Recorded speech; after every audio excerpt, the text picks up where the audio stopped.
আসসালামু আলাইকুম ওয়া রাহমাতুল্লাহি ওয়া বারাকাতুহু। সম্মানিত দর্শক মণ্ডলী, আপনারা দেখেছেন আমাদের গত হলো ১২ তারিখে তথা ১২ই মার্চ, ১২ এপ্রিল ২০২৪ এ আমাদের সঙ্গে একটা ডিবেট ঘটে গেছে। ডিবেট বা আলোচনা বা পর্যালোচনা যাই বলেন না কেন, আলী হোসেন ওসমানের সঙ্গে আমার আলোচনা হয়েছে আপনারা দেখেছেন।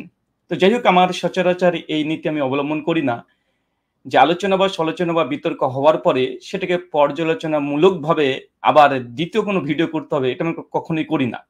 এটাকে দেখেছেন বিগত দিনে নাস্তিক আসাদের সঙ্গে আমার ডিবেট হয়েছিল। আমার পক্ষে আলহামদুলিল্লাহ আমাদের হানাফি ভাইয়েরাও অনেক প্রশংসামূলক কমেন্ট করেছে, পোস্ট করেছে, ভিডিও করেছে। আহলে হাদিসরা তো ভরি, ভরি করেছে।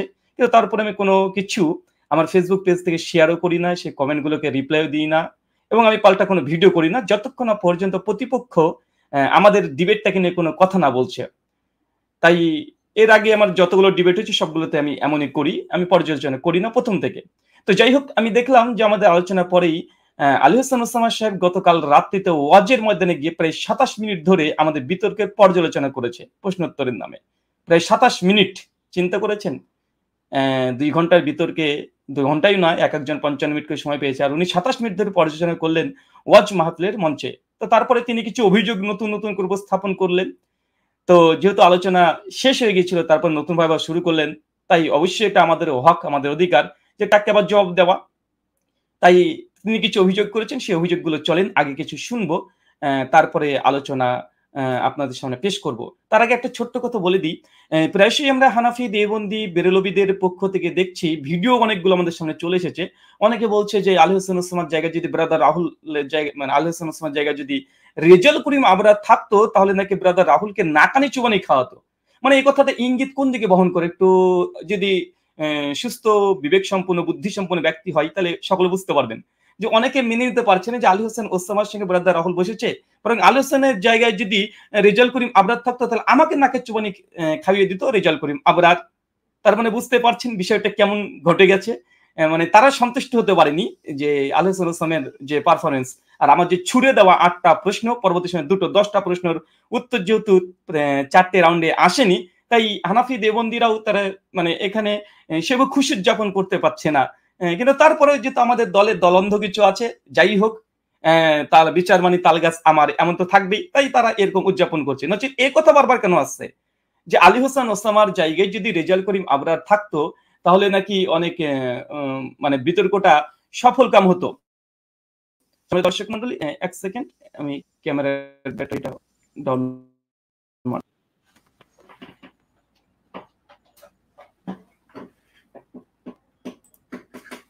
আচ্ছা, এই হচ্ছে বিষয়। তো এখান থেকে এটা বোঝা যায় যে তারা আসলে আলী হোসেনের পারফরম্যান্সে তারা সন্তুষ্ট হতে পারেনি। শুধুমাত্র বিচার মানব তালগাছ আমার এমনটাই। চলেন আগে আমাদের ভিডিওটাকে নিয়ে ২৭ মিনিট ধরে পর্যালোচনা করেছে তার কয়েক মিনিট আমরা শুনে আসি। শুনে আসার পরেই আমরা কথা শুরু করব। তার আগে আপনাদেরকে একটা ছোট্ট একটা ঘটনা দেখিয়ে দিই। ঘটনা এটা দেখানো উচিত বলে আমি মনে করছি। একটা বারংবার একটা কথা আছে যে এই যে পানি খাওয়া, এই পানি খাওয়াটাকে নিয়ে খুব আলোচনা চলছে। একদম আমাদের মুকাল্লিদ পল্লীগুলোতে খুব পানি খাওয়া নিয়ে চলছে যে ব্রাদার রাহুল পানি খেয়েছে। তো যাই হোক আমাদের ওসামা সাহেবকে দেখছেন পানি খেয়েছে। তবে এখানে একটা সমস্যা কি জানেন? আমার ওসামা ওস্তাদজি যখন পানি খেয়েছে তখন চুরি করে পানি খেয়েছে ভিডিও ক্যামেরাটাকে অফ করে যেটা আপনারা দেখতে পাননি। এটা আপনাদেরকে দেখাচ্ছি। কিন্তু আসলে মাকারু মাকার আল্লাহু, আল্লাহু খায়রুল মাকিরিন। আল্লাহ বলেছেন যে তারাও চক্রান্ত করেছিল আর আল্লাহ কৌশল করেছেন। আল্লাহই সর্বশ্রেষ্ঠ কৌশলী সূরা আলী ইমরান আয়াত নম্বর ৫৪ তে। তো এই আলী হোসেন ওসামার এই ভিডিওটা তাদেরই খাতিব টিভি থেকে সম্প্রচার হচ্ছিল। ওইখানে তার ভিডিওকে পজ করা যায় না লাইভ অবস্থাতে। ওখানে ধরা পড়ে গেছে। চলেন একটা ছোট্ট করে আপনাদেরকে একটু দেখিয়ে দিই যে আলী হাসান ওসামার পানি খাওয়ার চিত্র শুধু পানি না, ঘাম মোছামুছি শুরু হয়ে গেছে। টিস্যু পেপার শেষ হয়ে গেছে। আমি রাহুল পানি খেয়েছি তাই এটা তাদের অনেক মানে সমালোচনার ঝড়। দেখেন আপনাদের উস্তাদ কি করেছে। চলুন একটু দেখে আসি। এ হচ্ছে আলী হাসান ওসামার সেই ভিডিও ফুটেজ আপনারা দেখতে পাচ্ছেন। লাইভ চলছিল খাতিব টিভি ১২ এপ্রিল ২০২৩ এ আপনারা দেখতে পাচ্ছেন। আলী হাসান ওসামার সমস্ত ভিডিওগুলো এখান থেকে চলে। চলেন একবার দেখে আসি। মানে আমার ভিডিও ট্রামের পরে যখন উনি আলোচনা করছেন তখন আমার সাউন্ড গুলো শুনতে পাচ্ছেন না। কেননা এখানে সাউন্ড সিস্টেম দিতে পারিনি। চলেন। এই দেখুন উস্তাদজি ভিডিওটাকে অফ করে দিল। ঠিক আছে? এটা কাতিব টিভি থেকে ডাইরেক্ট লাইভ চলছিল। স্ট্রিম থেকে না, কাতিব টিভি থেকে। দেখেন ভিডিওটাকে পজ করছে। এরপরে দেখেন। আচ্ছা আমাদের সাউন্ড দেখতে পাচ্ছেন নাকি? দেখতে পাচ্ছেন কিনা একবার জাস্ট দেখব। অ্যা আচ্ছা হ্যাঁ, দেখতে পাচ্ছেন। ভিডিও দেখতে না পেলে আমাকে একটু কমেন্ট করবেন। আ আচ্ছা ঠিক আছে চলেন আমরা আবারও যাই। আচ্ছা দেখেন উস্তাদজি কিভাবে এ এ এ এ দেখুন পানির বোতল সামলাবে। দেখেন আবার দেখেন। ভিডিও অফ করে দেখেন উস্তাদ যখন ভিডিও অফ করছে পানি খাবে। এই দেখেন উস্তাদজি পুরো বোতলটাকে এদিকে খেয়ে শেষ করে দিয়েছে। মাম বোতল ২.৫ লিটার পানি খেয়েছে উস্তাদজি আমার। তার জন্য মাঝে মধ্যে দেখছিলাম যে উস্তাদজি ক্যামেরা অফ করে কেন? ক্যামেরা অফ করে কেন? শুধু কি পানি খেয়েছে না পানি ওরা অন্য কিছু করেছে? দেখেন না পরিষ্কারভাবে? পানি খাওয়ার পরে টিস্যু আবার ভিডিও অফ করে দিল। এই দেখেন অফ করে দিল। এবার টিস্যু দিয়ে মোছামুছি শুরু হয়েছে। দেখেন মুছে আবার অন করে দিল। বাহ! এটা হচ্ছে আমাদের আলী হোসেন ওসামা সাহেব। অ্যা তবে তবে মজার কথা কি জানেন? আমি এই কথাগুলো বলতাম না। কারণ তিনি পর্যন্ত বলছে যে, "ব্রাদার রাহুল পানি খেয়ে চলে যাই।" মানে উনার আলোচনা শুনে নাকি আমি হম্বিতম্বি খেয়ে গেছি, তাই পানি খেয়েছি। কিন্তু উনি আবার চুরি করে পানি খাচ্ছে। আচ্ছা এখানে খাতিব টিভি এটা যখন অ্যা এটাকে লাইভ চালাচ্ছিল, পরবর্তী সময়ে খাতিব টিভি থেকে এই ভিডিওটা এসেছে, এডিটিং ভিডিও এটা। তো যেহেতু এটা নিয়ে সমালোচনা হচ্ছে, ব্রাদারকে ট্রোল করা হচ্ছে, ব্রাদার পানি খেয়েছে, মুকাল্লিদরা জিতে গেছে ভাবছে পানি খাওয়ার কারণে। আমি পানি খেয়েছি আর মুকাল্লিদের মানে প্রস্রাব বেরিয়ে গেছে মানে একটা ভাব। তো এক্ষেত্রে খাতিব টিভি পরবর্তী সময়ে কি করেছে জানেন? চক্রান্ত। মানে পানি যখন ওস্তাদজি খাচ্ছে সেই সময় ভিডিওটা দেখবেন ওখানে পোস্টার মেরে দিয়েছে। চলেন দেখাই।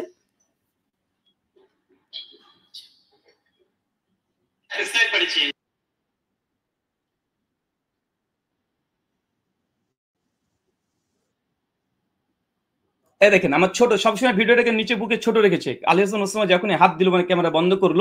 এরপর পানি খেতে যাবে আমার এই স্লাইডটাকে বড় করে ঢেকে দিবে উস্তাদজিকে।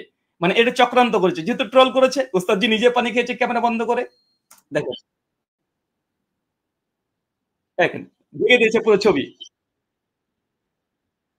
পুরো ছবি ঢেকে দিয়েছে।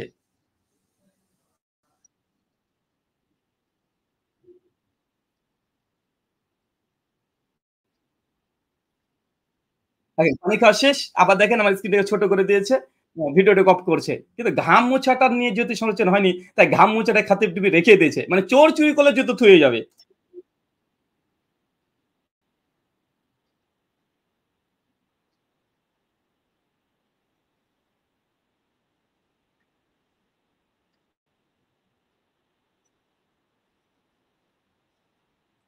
তো সম্মানিত দর্শক মন্ডলী এইখানে যতটুকু প্রয়োজন ছিল মানে যেহেতু এটা নিয়ে আমি কখনো সমালোচনা করি না। আর এটা সমালোচনার যোগ্যও না, আলোচনার যোগ্যও আমি মনে করি না এই অংশটুককে। যে কে পানি খেয়েছে অথবা কে ঘাম মুছেছে এটা অযৌক্তিক। কিন্তু যেহেতু এটা নিয়ে খোদ আলী হোসেন ওসমান যখন কথা বলেছে তার জন্য আমি দেখাতে বাধ্য হলাম। অনেকে কথা বলছিল ১ম থেকে ট্রোল করছিল। আমার কাছে ডাজ নট ম্যাটার কে কি বলছে। কিন্তু আলী হোসেন ওসমান সাহেব যেভাবে পানি খাচ্ছেন এবং ঘাম মুছছেন পুরো পানির বোতল ২ লিটার পানির বোতলকে শেষ করে দিয়েছে। বাংলাদেশের ভালো পানির বোতল আমি জানি। ভালো পানির বোতল খেয়েছে তারপরেও তার ঘাম বেড়ে গেছে। মানে তাদের ভাষা অনুযায়ী আমাকে বলতে হয়। তো এটা একটা ১ম পর্যায়ে গেল। তো চলেন এখানে আরেকটা দেখি যে আমাদের ওসমান সাহেব আরো কিছু অভিযোগ করছে। মানে অযৌক্তিক ডিবেট হওয়ার পরে এগুলোকে পর্যালোচনা করা আমি দেখেছি যে নাস্তিক আসাদের সঙ্গে যখন আমার ডিবেট হয়ে গেল, তারপরে নাস্তিক আসার পরে আবার চ্যালেঞ্জ করছে যে, "ব্রাদার রাহুল এবার আসো, আমরা ১০ জন আসবো।" এই অভিযোগ এবং নাস্তিক আসাদ নয়ের সঙ্গে যে ডিবেট হয়েছিল আমি যে স্লাইড আগে থেকে তৈরি করে রেখেছিলাম, কারণ আমি জানি নাস্তিক কি অভিযোগ করতে পারে। আলহামদুলিল্লাহ জানা আছে। সমস্ত স্লাইড রেডি করে রেখেছি। আর আমি যা স্লাইড তৈরি করব ইনশাআল্লাহ এই নাস্তিক হোক আর মুকাল্লিদ হোক কেউ আমার স্লাইডের বাইরে যেতে পারবে না। আনকমন আমার কিছু পড়বে না ইনশাআল্লাহ। কেননা তারা যে ফিল্ডে আছে এই ফিল্ডের পুরো চষা আছে আমাদের। আলহামদুলিল্লাহ। এজন্য স্লাইড আগে থেকে তৈরি করে রেখে দিয়েছি যে এর বাইরে আলী হোসেন ওসামার ক্ষমতা নেই যাবার। আমি আলোচনার মধ্যে বলেছিলাম যে আলী হোসেন কি দলিল পেশ করেছে ৩০% দলিল পেশ করতে পারেনি। আমি যদি হানাফি হয়ে আলোচনা করতাম বৃষ্টিঘাতের পক্ষে আরো ঢের আমি দলিল পেশ করতে পারতাম। কারণ আমি যতগুলো স্লাইড তৈরি করেছি অতগুলো ও তথ্য দিতেই পারেনি। কি জানি কি হয়েছিল সেই দিন ওসমান সাহেবের। তাই আগে থেকে স্লাইডকে রেডি করে রাখা একজন আলোচক বা বিতার্কিক রেডি করে রাখবে এটাই স্বাভাবিক। এটাই স্বাভাবিক এবং সে যে এই বিষয়ে পরিপাক্য এটা তার প্রমাণ বহন করে। কিন্তু আলী হোসেন ওসমান সাহেব তিনি খাতা নিয়ে চলে এসেছেন, বর্তমানে এই মিডিয়ার যুগে খাতা নিয়ে বসে আছেন। মানে এতটুকু বুঝে না। তাই এটা একজন বিতর্কিকের এটা এক্সট্রা একটা কোয়ালিটি, যে প্রতিপক্ষ কি দলিল দেবে আগে থেকে রেডি আছে। আর যখনই জবাব দেবে তখনই পাল্টা জবাব। দেখেন আমি আমি যতগুলো জবাব দিয়েছি প্রত্যেকটা স্লাইডকে শো করতে পেরেছি আলহামদুলিল্লাহ। আর অনেক স্লাইড ছিল যেগুলো উনি দলিল আনতেই পারেনি। আনলেই আবার সেগুলোকে জবাব দেওয়া হতো। চলেন আগে আলোচনাটা আমরা আরেকবার শুনে নিই উনি আমাদের ব্যাপারে কি বলছে, তারপরে দেখেন। আচ্ছা, এটা আছে এইখানে। জি।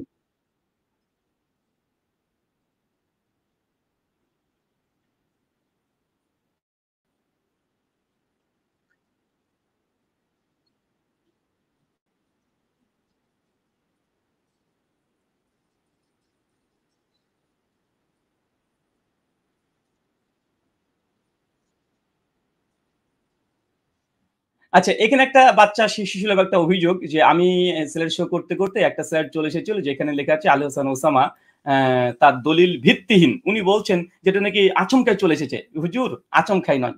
আপনি টেনশনে ছিলেন। আমি বুঝতে পারছি সেই সময়। আর এটা ১ম এর দিকে না, এটা ৩য় রাউন্ডে, 3rd রিবাটেলে এই জিনিসটা ঘটেছিল। কেন ঘটেছিল? আরে ওইখানে যেহেতু তিনি অভিযোগ করেছিলেন মুয়াত্তা মালিকের হাদিসটা ইজতারাব আছে। আর সেক্ষেত্রে আমি দলিলটা পেশ করেছি।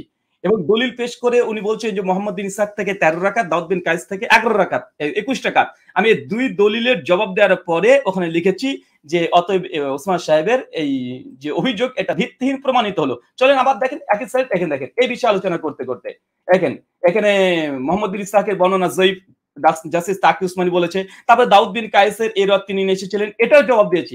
দেওয়ার পরে তারপরে এখানে এসেছে ওসামা সাহেবের অভিযোগ ভিত্তিহীন হলো। কেন? তার অভিযোগ ছিল ইস্তেরাব। আর আমি ইস্তেরাব খণ্ডন করার পরে এসে বলছি এখানে ভিডিও করা আছে যে তার অভিযোগ এটা ভিত্তিহীন প্রমাণিত হলো।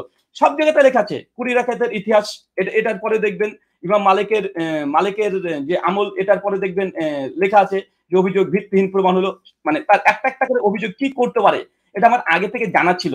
তাই এই আসলে এই মূর্খের দেশে যদি ধারাপাত বই আমি বিক্রি করি, তারপরেও আমার ধারাপাত বইকে তারা টিস্যু পেপার হিসেবে ব্যবহার করবে, এটাই স্বাভাবিক। অন্ধের দেশে তার চশমা বিক্রি হয় না অন্ধর কাছে। স্যার সম্পর্কে তার কোনো অভিজ্ঞতাই নেই যে স্যার কিভাবে চালাতে হয়, আর স্যার এইভাবে তৈরি করতে হয়। একটা প্রশ্ন প্রশ্নের জবাবে পরে ওখানে ইন্ড করে দিতে হয়। এতটুকু জব নেই, এটাকে নিয়ে ট্রোল করছে যেটা নাকি হঠাৎ চলে এসেছে। ওস্তাদজি, এটা হঠাৎ নয়, এটা পরিকল্পিতভাবে তৈরি করে রেখেছি, কারণ আপনার একটা অভিযোগ আর তারপরে এখানে লিখে দিচ্ছি যেটা ভিত্তিহীন প্রমাণিত হলো, কারণ ইজতেরাবের দাবি করেছেন। আর সেই সময়তে এই ইজতেরাবের খণ্ডন করে দিয়েছি যে দাউদ বিন কায়েসের ২১ রাকাতের হাদিস এটা হুজ্জাত নয়। আর মোহাম্মদ বিন ইসহাকের যেই ১৩ রাকাতের দলিল সঙ্গে হানাফিদের নিকটেই এটা জয়ীফ। তারপর লিখেছি এটা ওসমান সাহেবের ভিত্তিহীন প্রমাণ হলো। কিন্তু এটা তিনি না বুঝে, না স্লাইড তিনি বুঝেছেন, না আমার আলোচনা কোন দিক দিয়ে গিয়েছে আমি তো বুঝতে পারিনি। চলেন সিলসিলাতুল জাহাব তো আসছে, সিলসিলাতুল জাহাব গোল্ডেন চেন এরপরে আসছে, যে এরা কত বড় মূর্খামি করেছে। সেখানে আমজনতা, মাঝহাবিদের ফিকার কিতাব পড়া মানুষ, এরা উসুলে হাদিসেরই বা কতটুকু বুঝবে। চলেন তারপর একটু দেখে দিই।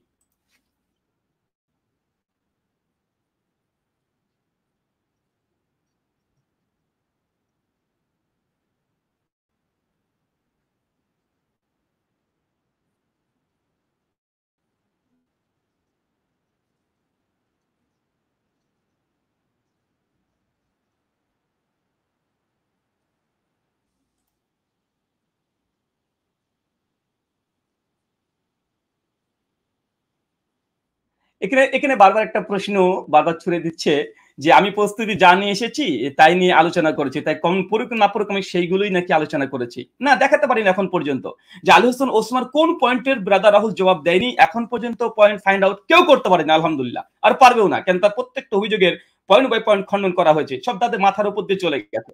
আর দ্বিতীয় নম্বর বিষয়, যে আমি যে ব্রাদার রাহুল ১০টা যে প্রশ্ন ছুড়ে দিয়েছিলাম আলী হোসেন ওসমানের ওপরে, ওটা জবাব তো আসেনি।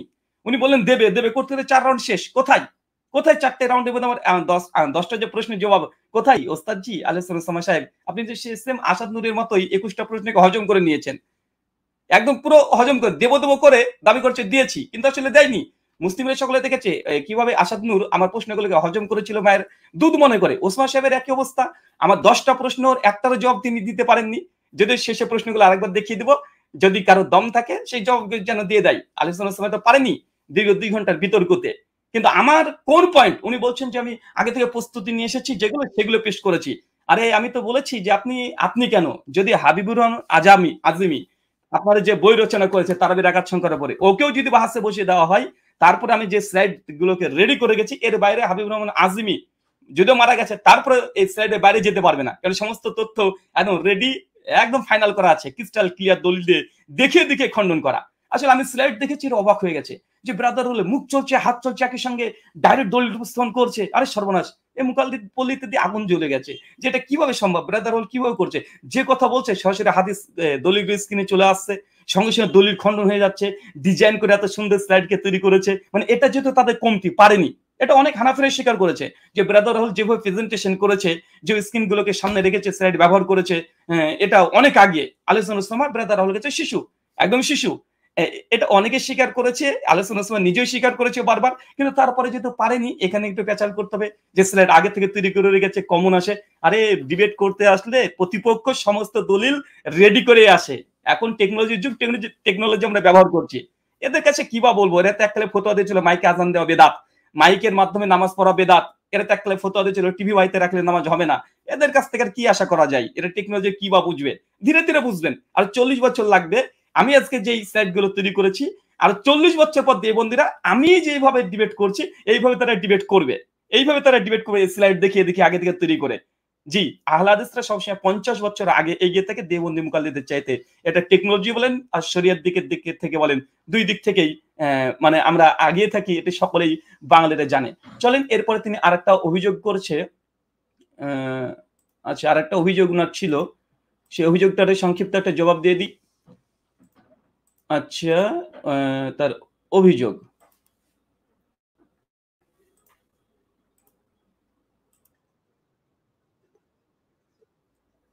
ও হ্যাঁ, এখানে একটা পয়েন্ট ছুটে গেছে। ওখানে উনি দাবি করছেন যে অনেক মানে ডিবেটের পরে দেখা যাচ্ছে অনেক হানাফিরা আহলে হাদিস হয়ে গেছে, হানাফি মাযহাব ত্যাগ করে দিয়েছে। প্রায় ২০-৩০ খানা এরকম স্ক্রিনশট ভাইরাল হয়েছে, খুব প্রচার হচ্ছে।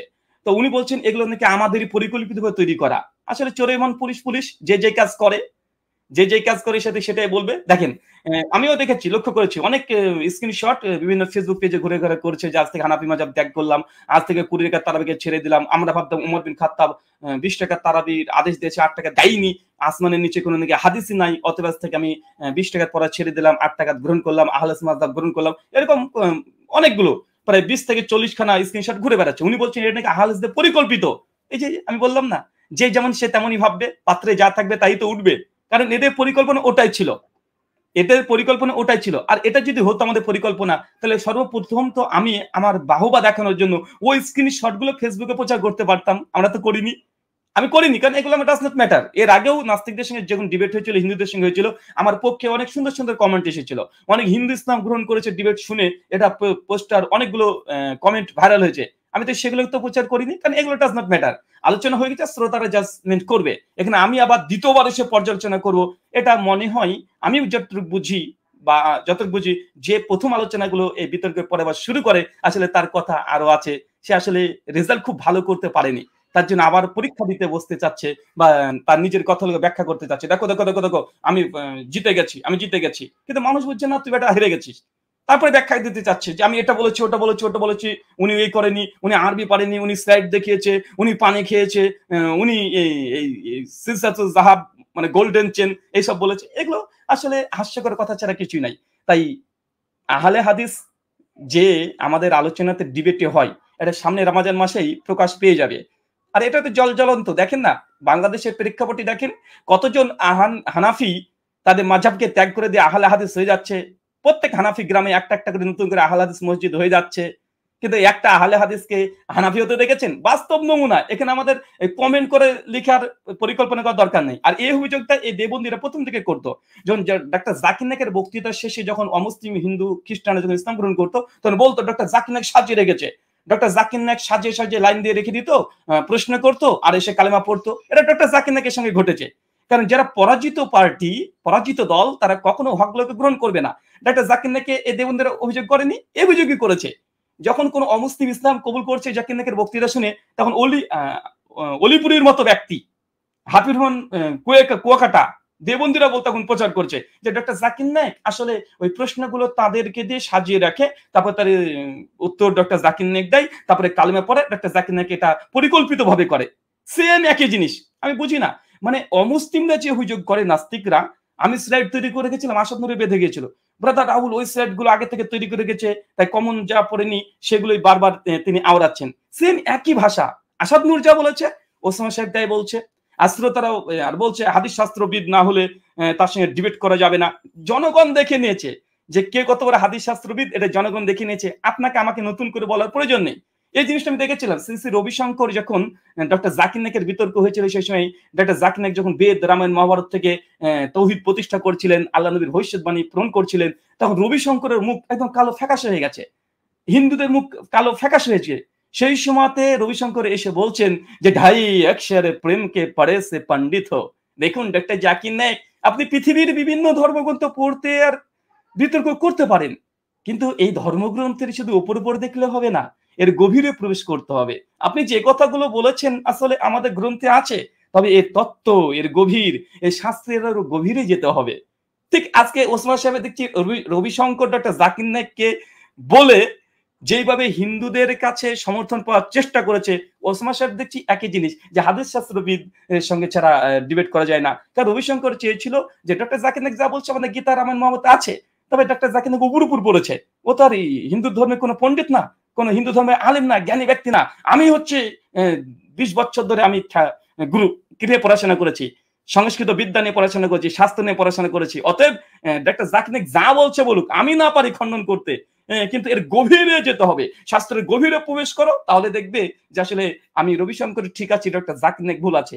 মানে বিতর্কের পরে এই কমন সিচুয়েশন যারা হেরে যায় বিগত বছরে, বিগত দিনে ডক্টর জাকির নায়েক বলেন, শেখ আহমেদ দিদাত বলেন, অথবা অন্য নাস্তিকদের সঙ্গে আমাদের ডিবেট গুলো দেখেন, সর্বশেষ তারা এই কলাকৌশল গুলো নিয়ে থাকে যে আমরা ওপর বলেছি উনি অনেক পণ্ডিত, উনি মাদ্রাসায় 10 বছর পড়েছে, উনি রবিশঙ্কর মতন ঠাকুর পণ্ডিত হয়ে গেছে। আর ডক্টর জাকির নায়েক তো হিন্দু ধর্মের পণ্ডিত না, সাধারণ একজন জেনারেল ব্যাকগ্রাউন্ড থেকে এসেছে। অর্থাৎ জাকির নায়েক যাই বলুক না কেন, এটা শাস্ত্রজ্ঞ তিনি ব্যক্তি না। ডক্টর জাকির নায়েক তো ইসলামের শাস্ত্রজ্ঞ ব্যক্তি, কিন্তু হিন্দু ধর্মের তো না। এই বলে কোনো হিন্দুদের মাথায় বাড়ি দিয়ে, থাবা দিয়ে, হাত বলে নিজের ইমেজকে রক্ষা করেছে রবিশঙ্কর। আজকে আলোচনা ঠিক একই কথা বলছে। তার অনুসারীদেরকে বুঝিয়েছে, দেখো আমরা আলেম মানুষ, আমরা শাস্ত্রজ্ঞ ব্যক্তি। আর ব্রাদার রাহুল উনি তো আলেম না, জেনারেল, অতএব সে শাস্ত্রজ্ঞ কোনো বা রিজাল্ট শাস্ত্র সম্পর্কে কিছু বোঝে না। কিন্তু উনি যা দেখেছেন তার ঢের প্রমাণ দেখানো হয়েছে, সব স্ক্রিনশট সহ করে দেখানো হয়েছে। উনি তো বলছে তাদ্দেকুল রাবিতে ইমাম সুইতে এই কথা বলেছে, এখানে এই কথা বলেছে। এটা ডিবেটিং সিস্টেম। আমি যদি মনে করতাম যে প্রত্যেকটা জায়গাতে ধরবো যে বেটা উস্তাদজি একটু তাদ্দুল রাবিটা দেখিয়ে দেন, ওখানে হয়তো বা হার্ট অ্যাটাকই করতো, মানে এই এক বোতল পানি তার কাজে লাগতো না। কিন্তু আমি চেয়েছিলাম যে না, বিতর্ক সামনে আরো হবে, আরো আলোচনা হবে, বসবো। তার জন্য মোটামুটি অত আমি কড়া জায়গাতে যাইনি। চলেন এরপরে দেখেন কি বলছে। আচ্ছা, এইখানে দেখেন তার আলোচনার আরেকটা অংশ আমি আপনাদের কাছে নিয়ে আসছি।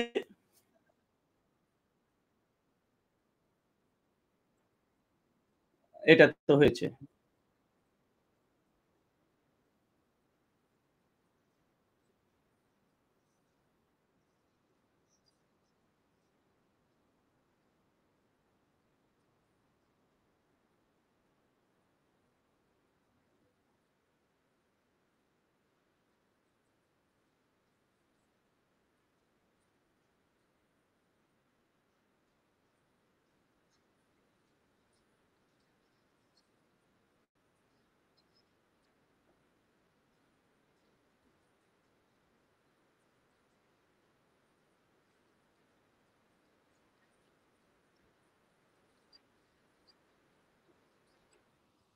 আচ্ছা, এ হচ্ছে তার কথা যে আমি যেহেতু গোল্ডেন চেরি শব্দটা ব্যবহার করেছি এবং উনি বলছে সিলসিলাতুজ যাহাব ইতিপূর্বে নাকি কোন মুহাদ্দিস এই পরিভাষা ব্যবহার করেনি।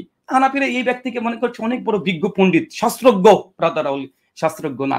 আসলে আমি যেই মুয়াত্তা মালিকের যে হাদিস দেখিয়েছি, এইখানে কোন শাস্ত্রের কোন প্রয়োজন হয় না। মানে এত অথেন্টিক সনদ। শুধু মোহাম্মদ বিন ইউসুফকে নিয়ে সমালোচনা হওয়ার কথা ছিল। আমি দেখে দিয়েছি সহিহ বুখারী ১০৫ খানা রাবি বা ১০৫ খানা হাদিস বর্ণনা করেছে। রিজাল শাস্ত্রের চাইতে স্বয়ং সহিহ বুখারীর যদি কোনো রাবি যদি দেখিয়ে দেওয়া হয়, এর চাইতে মানে আর কোনো জারাতা দিলে কিতাব ঘাটার কোনো প্রয়োজনই নাই। এটা যারা উলমুল হাদিসের প্রাথমিক পর্যায়ে পড়াশোনা করেছে তারাও জানে। চলেন আমরা এখানে গোল্ডেন চেন। আসলে উনি বলছেন আমি নাকি ১ম এই সিলসিলাতুজ যাহাব শব্দটা ব্যবহার করেছি। Golden chain. আসলে এই ওস্তাদ ওসামা সাহেব এবং তার ভক্ত অন্ধভক্ত যারা আছে মুকাল্লিদ গুলো, এরা মনে হচ্ছে গোল্ডেন চেন মানে তাদের স্ত্রীরা যে গলায় মালা পরে সোনার, ওটাকে মনে করেছে। আর এটা দেখেন আমি লিখে দিয়েছি সিলসিলাতুল যাহাব, আমি এই পোস্টারটা দেখিয়েছিলাম, সেট পেশ করেছে সিলসিলাতুল যাহাব তথা গোল্ডেন চেন, অর্থাৎ ইমাম মালিক রাহিমাহুল্লাহ সাহাবীদের মাঝে মাত্র একজন রাবীর পার্থক্য, যেটাকে গোল্ডেন চেন বলা হয়। এটা কি আমার পরিভাষা? এটা যদি আমার পরিভাষা হয়, ইমাম হাজার আসকালানি আজ থেকে 750 বছর আগে তিনি কিতাব রচনা করেছেন সিলসিলাতুল যাহাবের উপরে। মানে সিলসিলাতুল যাহাব হচ্ছে এমন একটা সনদ যে এই সনদের চাইতে হাদিস জগতে মজবুত কোন সনদ নেই। কেন? কারণ এই সনদ, মানে এই সনদ এই জন্য কি গোল্ডেন চেন বলা হয়, সোনার চেন বলা হয় সনদকে, এই জন্যই যে ইমাম মালিক রাহিমাহুল্লাহ যে হাদিসটা রিওয়ায়াত করছে ওমর বিন খাত্তাব পর্যন্ত মাত্র একজন রাবী, মোহাম্মদ বিন ইউসুফ। অন্যান্য সনদে 3টে 4টে 6টা 8টা 10টা, সহিহ কুবরালিল বাইহাকিতে 10টা পর্যন্ত রাবীর নাম চলে এসেছে। সহিহ বুখারীতে সুলসিয়াতে এসেছে সামান্য কিছু, কিন্তু কমপক্ষে সহিহ বুখারীর সনদের মধ্যেও 5 থেকে 6 জন রাবী লেগেছে। কিন্তু মুয়াত্তা মালিকের এই হাদিসে এমন একটা সনদ যে সনদ ইমাম মালিক থেকে উমর বিন খাত্তাব মতে মাত্র একজন সনদের মধ্যে পৌঁছে গেছে। হাদিস জগতে এটা সর্বশ্রেষ্ঠ সনদ, এর চাইতে উঁচু মানের কোনো সনদ নেই, কোনো সনদ নেই। তার জন্য ইমাম হাজার আসকালানি তিনি সিলসিলাতুল যাহাবের উপরে আলাদা মাকাম মর্যাদা ফজিলত ডিটেল একটা তিনি বই রচনা করে দিয়েছেন 750 বছর আগে। আলাইহিস সালাম নামই কোনোদিন শুনেনি। আমি তো অবাক, আমি অবাক। আমি সেদিন আসলে ডিবেটের শুনে বুঝতে পারিনি যে আলাইহিস সালামকে বারবার সিলসিলাতুল যাহাব বলছি, গোল্ডেন চেন বলছি, আমি বুঝতে পারিনি যে তিনি এই পরিভাষা সম্পর্কে অজ্ঞ, তিনি জানেন না। মানে এই কথা আমি বারবার বলছি, এই কথার যে কত ওয়েট, এটা যে তিনি বুঝতে পারছেন না বা তিনি জানেন না, অজ্ঞ, এটা আমি বুঝতে পারিনি যে তার মাথার উপর দিয়ে চলে যাচ্ছে। যেমন সিলসিলাতুল যাহাব আমি শব্দটা বলছি, আর এর সামনে মুনকাতে একটা দলিল, বিচ্ছিন্ন দলিল পেশ করছে, আমি বুঝতে পারিনি যে সিলসিলাতুল যাহাব প্রসঙ্গে তার আসলে কোনো অভিজ্ঞতা নেই। যদি থাকতো এখন বুঝতে পারছি, তাহলে মুনকাতে দলিল কখনো বিচ্ছিন্ন সনদ দিত না, এই সিলসিলাতুল যাহাব তথা গোল্ডেন চেন এর সামনে দিত না। চলেন, এটা আমার পরিভাষা নাই, মুহাদ্দিসগণ সরাসরি বই রচনা করেছে। এই জন্য আলোচনা ওসমাকে বলবো, যদি আপনি যদি না জানেন, অন্তত আমার কিউট বয় রেজাল করিম আবরার কাছে যান। এই সিলসিলাতুল যাহাব প্রসঙ্গে কমপক্ষে 10খানা গ্রন্থের নাম আলাদা আলাদা, একদম লেখকের নাম, লেখকের মৃত্যু, কোন প্রকাশ থেকে প্রকাশন হয়েছে, সবগুলো আপনাকে শিখিয়ে দিবে। আমার কিউট বয় আছে, চলে যান তার কাছে একবার। আর মানুষ এটাই চাচ্ছিল যে এই আলী হোসেন ওসামা যদি না বসে রেজাল করিম আবরার বসতো, তাহলে আমাকে অনেক নাকানি চুবানি খাওয়াতে পারতো। কিন্তু দুর্ভাগ্য, রেজাল করিম আবরার তো বসবে না, ডিবেটের পরে ঘোষণা করে দিয়েছে, ডিবেটের পরে ঘোষণা করে দিয়েছে। আর আবরার যদি বসে, তাকে আরো সহজেই ঘোরানো যাবে। চলে, মুহাদ্দিসরা এই শব্দ ব্যবহার করেছে কি করেন দেখেন, আপনার সামনে স্ক্রিন দেখেন, এখানে পরিষ্কার হাদিসটাকে বর্ণনা করার পরে দেখেন, হাদিসটাকে বর্ণনা করার পরে এখানে পরিষ্কার বলছে যে ইমাম মালিক থেকে যে বর্ণনা, মানে একটা রিওয়ায়াত তার প্রসঙ্গে অন্য প্রসঙ্গে, তারপরে বলছে যে এই হাদিসটা হচ্ছে সিলসিলাতুল যাহাব, মানে এই সনদকে স্বতন্ত্রভাবে আলাদাভাবে দেখেন দ্বিতীয় লাইনের প্রথমে দাগানো আছে সিলসিলাতুল যাহাব শব্দটি ব্যবহার করছে। মুহাদ্দিসগণ যেমন হাদিস বর্ণনা করার পরে সহিহ, হাসান, সহিহ লি গায়রিহি, হাসান লি গায়রিহি, হাসান লি জাতিহি এই শব্দগুলো ব্যবহার করে, সেম এই সিলসিলাতুল যাহাব এটা মুহাদ্দিসদের পরিভাষা। মানে এটা হচ্ছে হাদিস সহিহ, সহিহ হাদিসের চাইতে উঁচু মানের সহিহ। এই জন্য সিলসিলাতুল যাহাব শব্দ ব্যবহার করে, কেননা সহিহ হাদিস অর্জনের 5টা শর্ত আছে, আর সিলসিলাতুল যাহাব তার চাইতে অধিক পরিমাণে উচ্চতর সনদ। কেন? মাত্র একটা রাবী দিয়ে একদম আল্লাহ রাসূল পর্যন্ত অথবা সাহাবী পর্যন্ত পৌঁছে গেছে। এই জন্য এটা সহিহ হাদিসের চাইতেও অধিকতর সহিহ। এই জন্য ইমাম হাজার আসকালানি বলেন, ইমাম ইবনে কাইয়িম আয-জাওযায়ী বলেন, ইমাম মালিকের, বিশেষ করে মুয়াত্তা মালিকের যে সনদ অনেকগুলো এই ধরনের এসেছে বলেই মুহাদ্দিসরা একটা স্বতন্ত্র পরিভাষা ব্যবহার করেছে সিলসিলাতুল যাহাব তথা সোনালী, স্বর্ণের চেন, গোল্ডেন চেন এই শব্দটা ব্যবহার করেছে। কিন্তু মুকাল্লিদরা কে শুনে কার কথা? আর আমি তো বুঝতে পারি যে আলী হোসেন ওসামা এবং মুকাল্লিদরা এই পরিভাষা জানে না, কারণ তারা তো নুকবাতুল ফিকার পড়ার মানুষ। আর আহলুল রায় যেহেতু তারা তো ফিকার কিতাব পড়তে ব্যস্ত। আর মাদ্রাসাতে ওই উসুলগুলো শুধুমাত্র হানাফিদেরকে পড়ানো হয়, যেগুলো দিয়ে যঈফ হাদিসকে সহিহ প্রমাণ করতে পারবে। কারণ দেখবেন হানাফিদের কাছে সর্বশেষ কিছু না পেলে 3টে উসুল তারা খাড়া করবে। 1, মুরসাল হাদিস আমাদের নিকটে দলিল, যত সূত্র বিচ্ছিন্ন হোক, যত তার সামনে মুত্তাসিল মারফু হাদিস থাক, আমাদের সূত্র বিচ্ছিন্ন, আমরা ওই মানে সূত্র ছিন্ন একটা চেন আমি গলায় লোহার যদি হয় সেটাকে পরে আমি ঘুরে বেড়াবো, এটা তাদের প্রথম উসুল। দ্বিতীয় উসুল, যদি এটাতে যদি না পারে, হাদিস দেখা যাচ্ছে কোনো না সহিহ তো দূরের কথা পাচ্ছে না, হাসান প্রমাণ করতে পারছে না, হাসান লি গয়রি প্রমাণ করতে পারছে না, হাসান লি জাতিহি প্রমাণ করতে পারছে না, যখন জয়ীফ বলে দিয়েছে তখন বলে দেখেন এই ফজিলতের ক্ষেত্রে আমাদের নিকটে জয়ীফ হাদিস আমলযোগ্য। আর যখন জয়ীফের চাইতো নিচু নেমে যাবে কোন হাদিসের অবস্থান, যেটা এই ধরনের মুনকাতে সনদ যেটা দিয়েছে তারাবি রাকাত 20 টাকাতে পক্ষে, তখন কি বলবে দেখেন, যুগ যুগ ধরে ওলামারা আলেমরা আমল করে চলছে, অথবা হাদিস যদি দুর্বল হয়, জয়ীফ হয়, আমাদের নিকটে আমলযোগ্য, এটা মানে জয়ীফ হাদিস আমলযোগ্য। কেন? যেহেতু বাপ দাদা প্রপোজদের পড়ে আসছে, ওয়েসলি দিয়েছে, যুগ যুগ ধরে করে আসছে, অতএব হাদিস যতই সহি হোক না কেন ওটা মানা যাবে না। আমাদের জয়ীফ হাদিস এটাই অনেক সহি হয়ে যায়।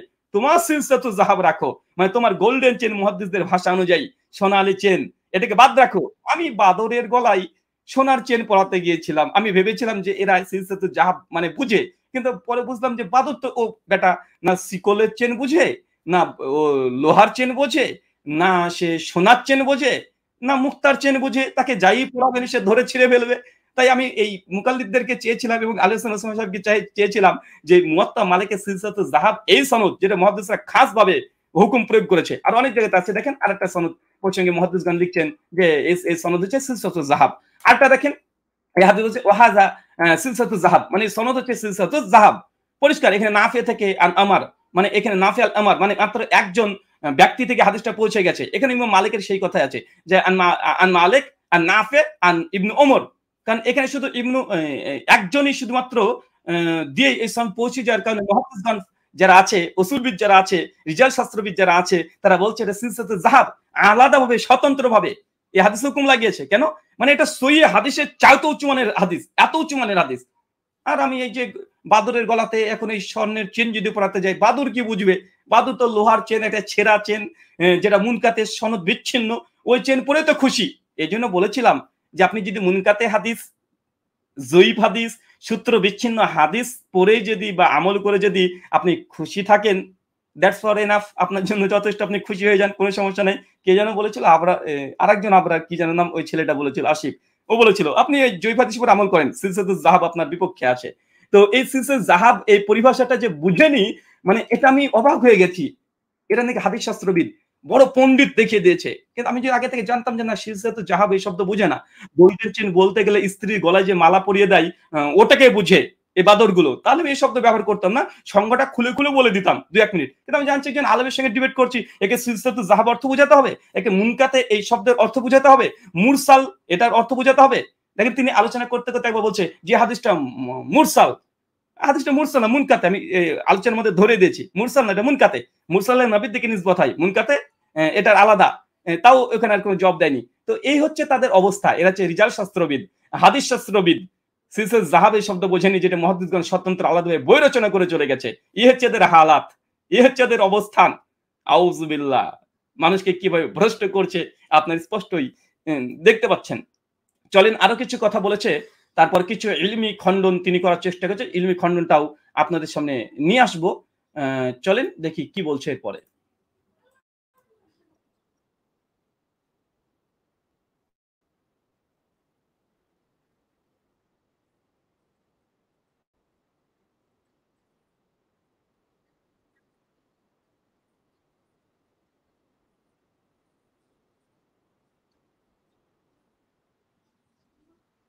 এই যে বললাম না, বাদুরকে আমরা মালা পরাতে গিয়েছি, বাদুরকে স্বর্ণের মালা পরাতে গিয়েছি। বাদর কি বুঝবে? হনুমান ও কি বুঝে?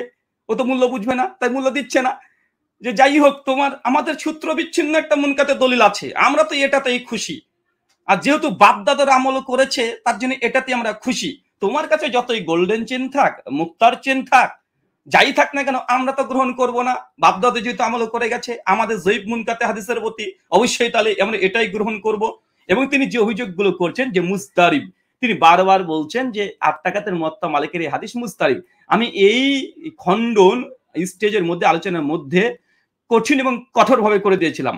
এবং আমার আলোচনা প্রথমেই আমি এই মুস্তারিব মানে হবে দাবি যে করবে, কারণ আমি জানি মুকাল্লিদরা কি দাবি করতে পারে। এই জন্য আগে থেকে আমি 8টা প্রশ্ন করে দিয়েছিলাম, 8খানা প্রশ্ন। কিন্তু বেচারা একটা উত্তর দিতে পারেওনি। আর দিবে কিভাবে? কেন আমি জানি এগুলো প্রশ্নের উত্তর এখন কি, এখনো যদি পারে এখনো দিতে দেওয়া সম্ভব নয়। দেখেন আমি এখানে বলেছিলাম যে মুয়াত্তা মালিকের ডজন খানিক ব্যাখ্যা গ্রন্থ আছে, একজন গ্রহণযোগ্য মুহাদ্দিসের অভিমত পেশ করুন যিনি মুয়াত্তা মালিকের 8 টাকাতের হাদিস ব্যাখ্যায় মুস্তারিব বলে প্রত্যাখ্যান করেছে। 1400 বছরের পরে এসে আলী হোসেন ওসাম এসে দাবি করলো যে মুস্তারিব মুস্তারিব মুস্তারিব। আরে সালাফ থেকে একটা দলিল পেশ করতে বলেছিলাম, পারেনি।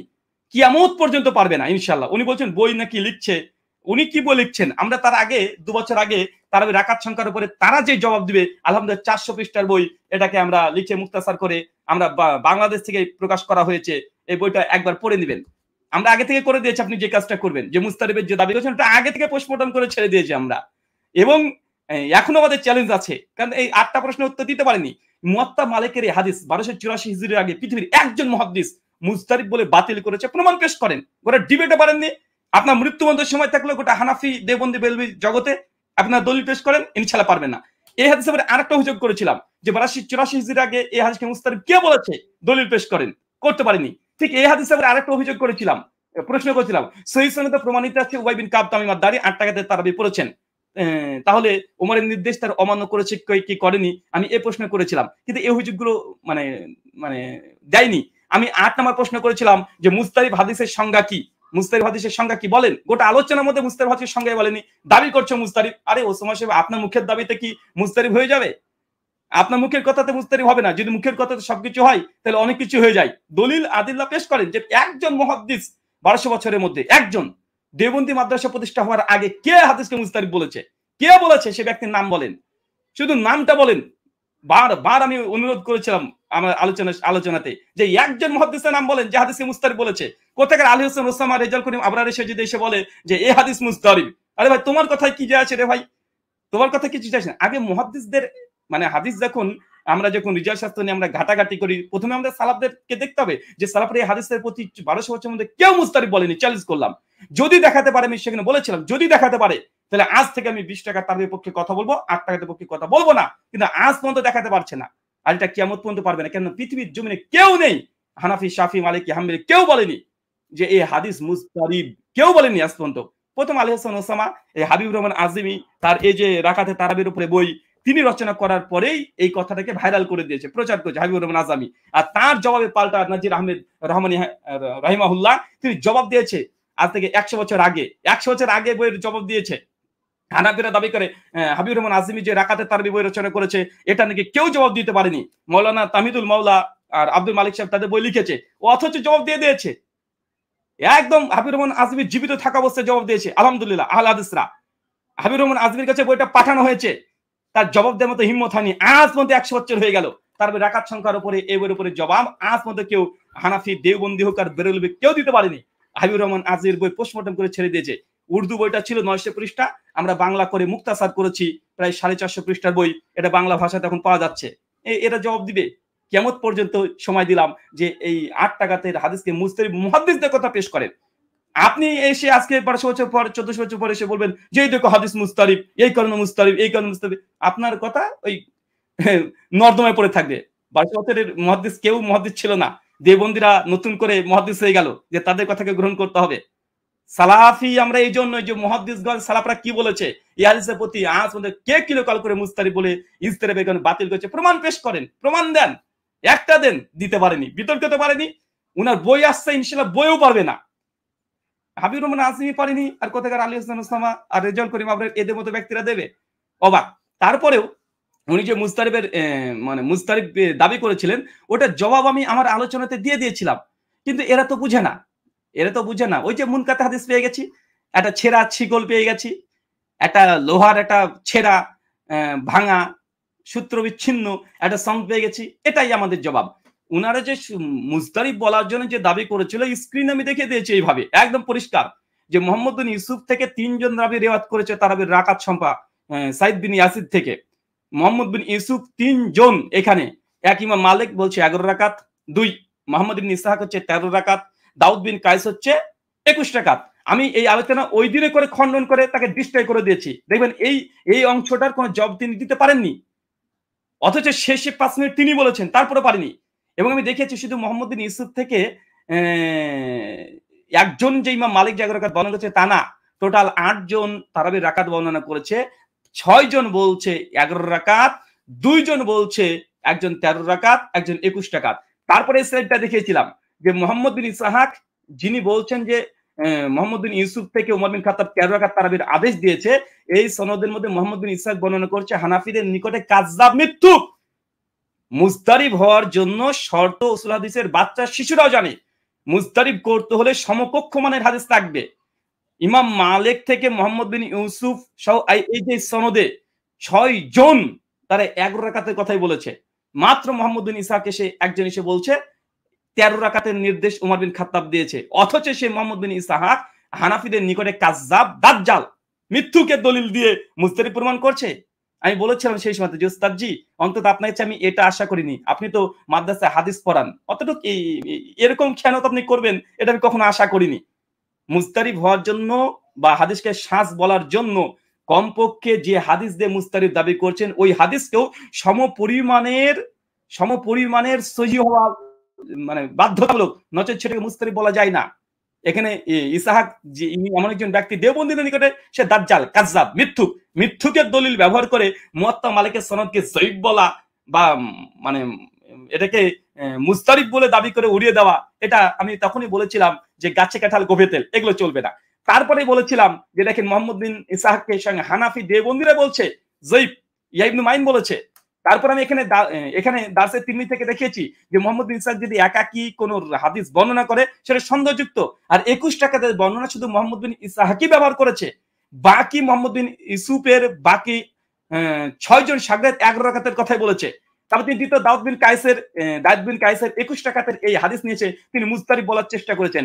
এটাকে আমি দেখিয়েছি যে দাউদ বিন কায়েস এক জায়গায় বলছে 21 টাকাতের কথা, আর এক ছাত্রের কাছে গিয়ে কোন রাকাত সংখ্যায় বর্ণনা করেনি। অতএব এই দাউদ বিন কায়েসের এটাও একাকি, মোহাম্মদ বিন ইউসুফের টোটাল 8 জন ছাত্র, 8 জন, 6 জনই বলছে 11 রাকাত, আর একজন হচ্ছে 13 রাকাত যিনি কাজ্জাব রাবী দেওবন্দীদের নিকটে, একজন হচ্ছে 21 রাকাত, একজনই। এর সমর্থনে কোনো মুতাবায়াত নাই, কোনো মুতাবায়াত নাই। কিন্তু মোহাম্মদ বিন ইউসুফ থেকে ইমাম মালিক, ইয়াহিয়া সাইদ আল কাত্তানির মতো ব্যক্তিরা বলছে না 11 রাকাতে শুনেছি। তা কার কোন কথাটা বেশি গ্রহণযোগ্য? মুস্তারিব হলে কোনটা হবে, সাজ হলে কোনটা হবে? এই উসুলে হাদিসের প্রাথমিক জিনিস যারা জানে না তাদের সঙ্গে আমরা তাদের গলাতে আমরা এই সিলসিলাতুল যাহাব চেন পড়াতে গিয়েছিলাম। আশ্চর্য, এখানে দাউদ বিন কায়েসের হাদিস সাজ হবে অথবা মুস্তারিব হয়ে বাতিল হয়ে যাবে কেন? এই দাউদ বিন কায়েসের কোনো সঙ্গী নাই, কোনো মুতাবায়াত নাই, কোনো শাহিদ বর্ণনা করছে না। কিন্তু মোহাম্মদ বিন ইউসুফ থেকে তার 6 জন ছাত্র বলছে 11 রাকাত। উনি বলছেন যে দেখুন কোন জায়গাতে লেখা আছে যে আমরা ওমরের জমানায় পড়তাম, কোন জায়গাতে আদেশের কথা বলা হয়েছে, কোন জায়গাতে বিত্তের কথা উল্লেখ করা হয়েছে। তো এগুলো মতনগুলো তো মধ্যে কিছু পার্থক্য আছে, ওসমান সাহেবের এটা জেনে রাখা উচিত হবে। আমি আলোচনা তো বলেছিলাম যে এই মতনের দিক থেকে এই অংশটুকু সাজ নয়। কেন? মোহাম্মদ বিন ইউসুফ তিনি শুধুমাত্র ওমরের আদেশও যেমন বর্ণনা করেছে, ওমরের জামানায় কত পড়া হতো সেটাও ব্যবহার করেছে। এই জন্য ইয়াহিয়া সাইদ আল কাত্তানের মতো ব্যক্তির কথা আমি দলিল দিয়েছিলাম। আর এই দেখেন এই সেম এই জায়গাতে দাউদ বিন কায়েসের এই রেওয়ায়াত নিয়ে আসার পরে আমি বলেছিলাম অতএব ওসমান সাহেবের অভিযোগ ভিত্তিহীন প্রমাণিত হলো। আর ওরা ভাবছে যে ব্রাদার রাহুলে ভুল করে এই ছবিটা চলেছে, ভুল করে না, এটা আগে থেকে রেডি করাই আছে যে আপনি দুটো অভিযোগ করেছেন মুস্তারিব হওয়ার জন্য, দাউদ বিন কায়েসের হাদিস দিয়ে আর মোহাম্মদ বিন ইসহাকের হাদিস দিয়ে, এই দুটো খণ্ডন করার পরেই আমি এখানে লিখছি যে ওসমান সাহেবের অভিযোগ ভিত্তিহীন প্রমাণ হলো। তারপর সেকেন্ড একটা প্রশ্ন চলে আসছে যে 20 রাকাত ইতিহাস। আমি অবাক হলাম, ওসমান সাহেব আগে ঠিক করেন, হানাফি সমস্ত দেওবন্দী ঠিক করেন যে মুয়াত্তা মালিকের এই হাদিসটা আসলে কি ইস্তেরাব ঘটেছে না, হাদিসটা কখন আপনারা বলছে ইস্তেরাব ঘটেছে, কখন হচ্ছে মোহাম্মদ বিন ইউসুফের হাদিসটা 11 রাকাতের হাদিস এটা হচ্ছে সাজ। তো যে হাদিস সাজ হয় সেটা আবার মুস্তারিব হয় নাকি? হাদিস সাজ হলে কখনো মুস্তারিব হতে পারে নাকি? যে কোনো একটা হবে। আবার কখন হচ্ছে না মুয়াত্তা মালিকের হাদিসটা মানসুখ হয়ে গেছে, আগে 11 রাকাত ছিল পরে 20 রাকাত হয়েছে। আসলে ঘটেছে কি? একটা হাদিসের উপরে এরা মানে জান ছুটাতে পারছে না, তাই কখন কে যে দাবি করে।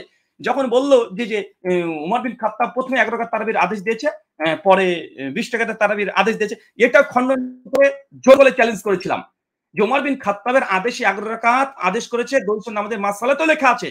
কিন্তু পরে যে 20 রাকাত হয়েছে এটা যে ওমরের আদেশে হয়েছে, কোথায় দলিল? কোথায় দলিল? কোথায়? এখানে বলা হচ্ছে যে ওমর বিন খাত্তাব প্রথমে 11 রাকাতের আদেশ করেছে, দেওবন্দীরা স্বীকার করে নিয়েছে, পরবর্তী সময়তে রাকাত সংখ্যা বৃদ্ধি করে দিল, কিরাতকে সংক্ষিপ্ত করে দিয়ে তারা 20 রাকাত কেউ পড়েছে, কেউ 36 পড়েছে, কেউ 39 পড়েছে, কেউ 41 পড়েছে, ওমরের আদেশে পড়েছে। যারা 36 টাকার পরবর্তী সময়তে পড়েছে ইমাম মালিকের যুগে, ইমাম ইসহাক বিন রাহিয়া তিনি নিজেই সুনান তিরমিজি 806 বলেছে 31 রাকাতের কথা, তারা কি ওমর বিন খাত্তাবের আদেশে পড়েছে? না, যেহেতু তারাবি একটা নফল নামাজ তাই যে যত পারে তাই পড়েছে। কিন্তু ওমরের আদেশ কত ছিল? ওই যে 11 রাকাত, পরে 20 বলেন, 36 বলেন, 39 বলেন, 41 বলেন, মানুষ রাকাতকে বাড়িয়েছে, কিরাতকে কমিয়ে দিয়েছে। এতটুকু বোঝার যোগ্যতা নেই, এটা আমি ওখানে ডিপাং করে ছেড়ে দিয়েছি, কিন্তু মাথার উপর দিয়ে চলে গেছে। সিলসিলাতুল যাহাব অর্থ বুঝে না, তাদের কাছে এই উসুলগুলো আসবে। উনি মানসুখ দাবি করেছেন, ওখানে স্টিল না খণ্ডন করে দিয়েছে মানসুখ না।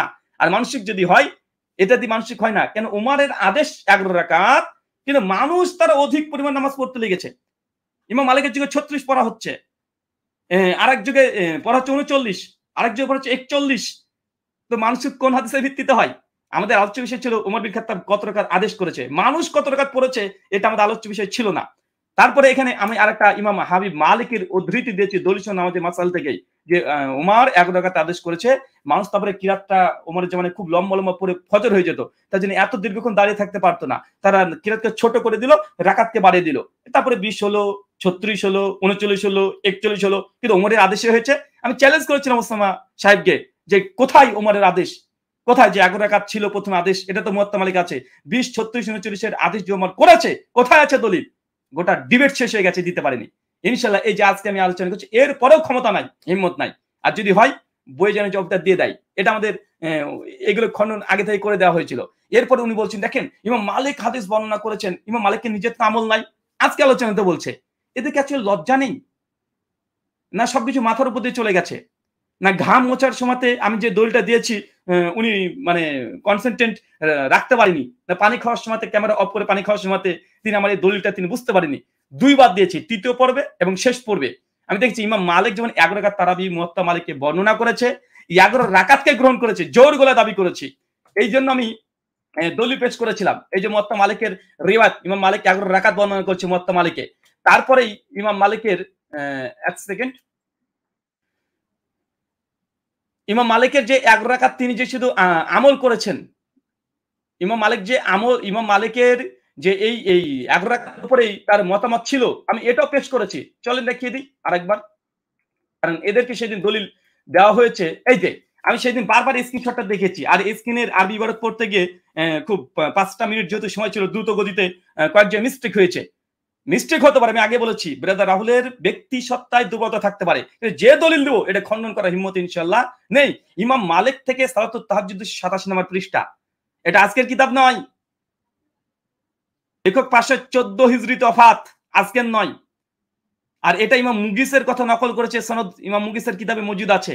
আর আমি বারবার বললাম, দেখেন এখানে ইমাম মালিকের ছাত্র, ইমাম মালিকের ছাত্র আসহাব বিন আব্দুল আজিজ আন মালিক, আমি এটা বারবার বলেছি যে ইমাম মালিকের ছাত্র, যেমন কারণ দেওবন্দি হানাফিরা মনে করে ইমাম মালিকের একজনই ছাত্র ছিল, মানে শুধু কাসিম ইবনুল কাসিম না, আরো অনেকগুলো ছাত্র ছিল, তার মধ্যে একজন। একবার রেজাল শাস্ত্রের তর্জমাগুলো দেখে নিবেন, ইমাম মালিকের ছাত্রের মধ্যে দেখে নিবেন এখানে আসহাব বিন আব্দুল আজিজ আছে না নাই। উনি বর্ণনা করেছেন মালিক, যে তিনি মালিক থেকে শুনেছেন। তারপরে আমি এই ইবারতটা দিয়েছিলাম যে আল্লাযী আখাযা বিহা নাফসি ফি কিয়ামে রমাদান হুয়াল্লাযী জামা, যে ওমর বিন খাত্তাব তিনি যেটাকে গ্রহণ করেছেন, যেটাকে নিয়েছেন, এবং ওমর বিন খাত্তাব যে জামা একত্রিত করেছেন, সেটা ওমর বিন খাত্তাব মানুষকে যার উপরে একত্রিত করেছিলেন, আলাইহিন নাস মানুষদেরকে, ইহিদা আশরাতা রাকাতান, সেটা হচ্ছে 11 রাকাত। তারপরে তিনি বলছেন ওয়াহুয়া সালাতি রাসূলুল্লাহি সাল্লাল্লাহু আলাইহি সাল্লাম, এটা যেমন ওমর জমা করেছিলেন ঠিক এই 11 রাকাতই এটা আল্লাহ রাসূলের সালাত ছিল। বারবার তিনি বলছেন যে ইমাম মালিক নিজে হাদিস বর্ণনা করলেন, কিন্তু নিজে রিয়াত তিনি গ্রহণ করলেন না। কে বলে গ্রহণ করছে না? তিনি নিজে গ্রহণ করেছে 11 রাকাতের কথা, স্পষ্ট ইমাম মালিকের ছাত্র স্বয়ং বর্ণনা করছে, এখানে স্পষ্ট লেখা আছে। তারপরে কথাটা চমৎকার, তারপরে কথা কি লিখেছে, হানাফি মাযহাব ওসামা সাহেবের এবং হানাফিদের একদম মুতর জবাব দিয়ে ছেড়ে দিয়েছে। কি বলছে দেখেন, ওয়ালা আদরি, এই কথা বলছে যে এটাই রাসূল সাল্লাল্লাহু আলাইহি ওয়াসাল্লাম সালাত ছিল 11 রাকাত এবং ওমর এতেই জমা করেছে, এটা ইমাম মালিকের মত। তারপরে হচ্ছে ওয়ালা আদরি, মানে আমি জানি না। মান আহাদাসা হাযা রুকুই কাসিরান, মানে এর পরে 11 রাকাতের পরে যে অধিক রাকাত মানুষ যে পড়ছে, ইমাম মালিক বলছেন আমি জানি না যে এটা কোথা থেকে পেলো। এটা ইমাম জুরির কল নয়, দলিল সহ নামাজের মাসাইলে আর রাকাতে তারাবিতে শেখ আলবানী রাহিমাহুল্লাহ সালাতুত তারাবিতে ইমাম জুরির একটা কল নকল করেছিল যে এই কথাটা ইমাম জুরি বলেছে। আর ইমাম জুরি যেহেতু মালিকি মাযহাবের না, তিনি শাফি মাযহাবের, তার জন্য অভিযোগ করে বাতিল করে দিয়েছে যে না, মালিকি মাযহাবের কোনো ফতোয়া দেখাতে হলে মালিকি মাযহাব থেকে দেখাতে হবে। ওই জন্য ইমাম জুরির কলটা আমি নকল করিনি, আমি করেছি ইমাম আশাব আর বিন আব্দুল আজিজের কথা। ইনি স্বয়ং ইমাম মালিকেরই ছাত্র, আলহামদুলিল্লাহ। আর তিনিই বর্ণনা করছেন, একদম সহিহ সনদে বর্ণনা করছে। লোকাল করে দেখা ইমাম মুগিসের কিতাব থেকে সনদ আর ডিটেইল দেখানো যেতে পারে। তারপরে দেখেন এখানে ইমাম মালিক বলছে ওয়ালা আদরি, আমি জানি না। ওয়ালা আদরি মানে হাদাসা হাযা, মানে এরপরে যে মানুষ অতিরিক্ত যে নামাজ পড়ছে, কে 36, কে 39, কে 41, কে 20 রাকাত তারাবি পড়ছে, আমি জানি না এই রাকাত কোথায় পেল।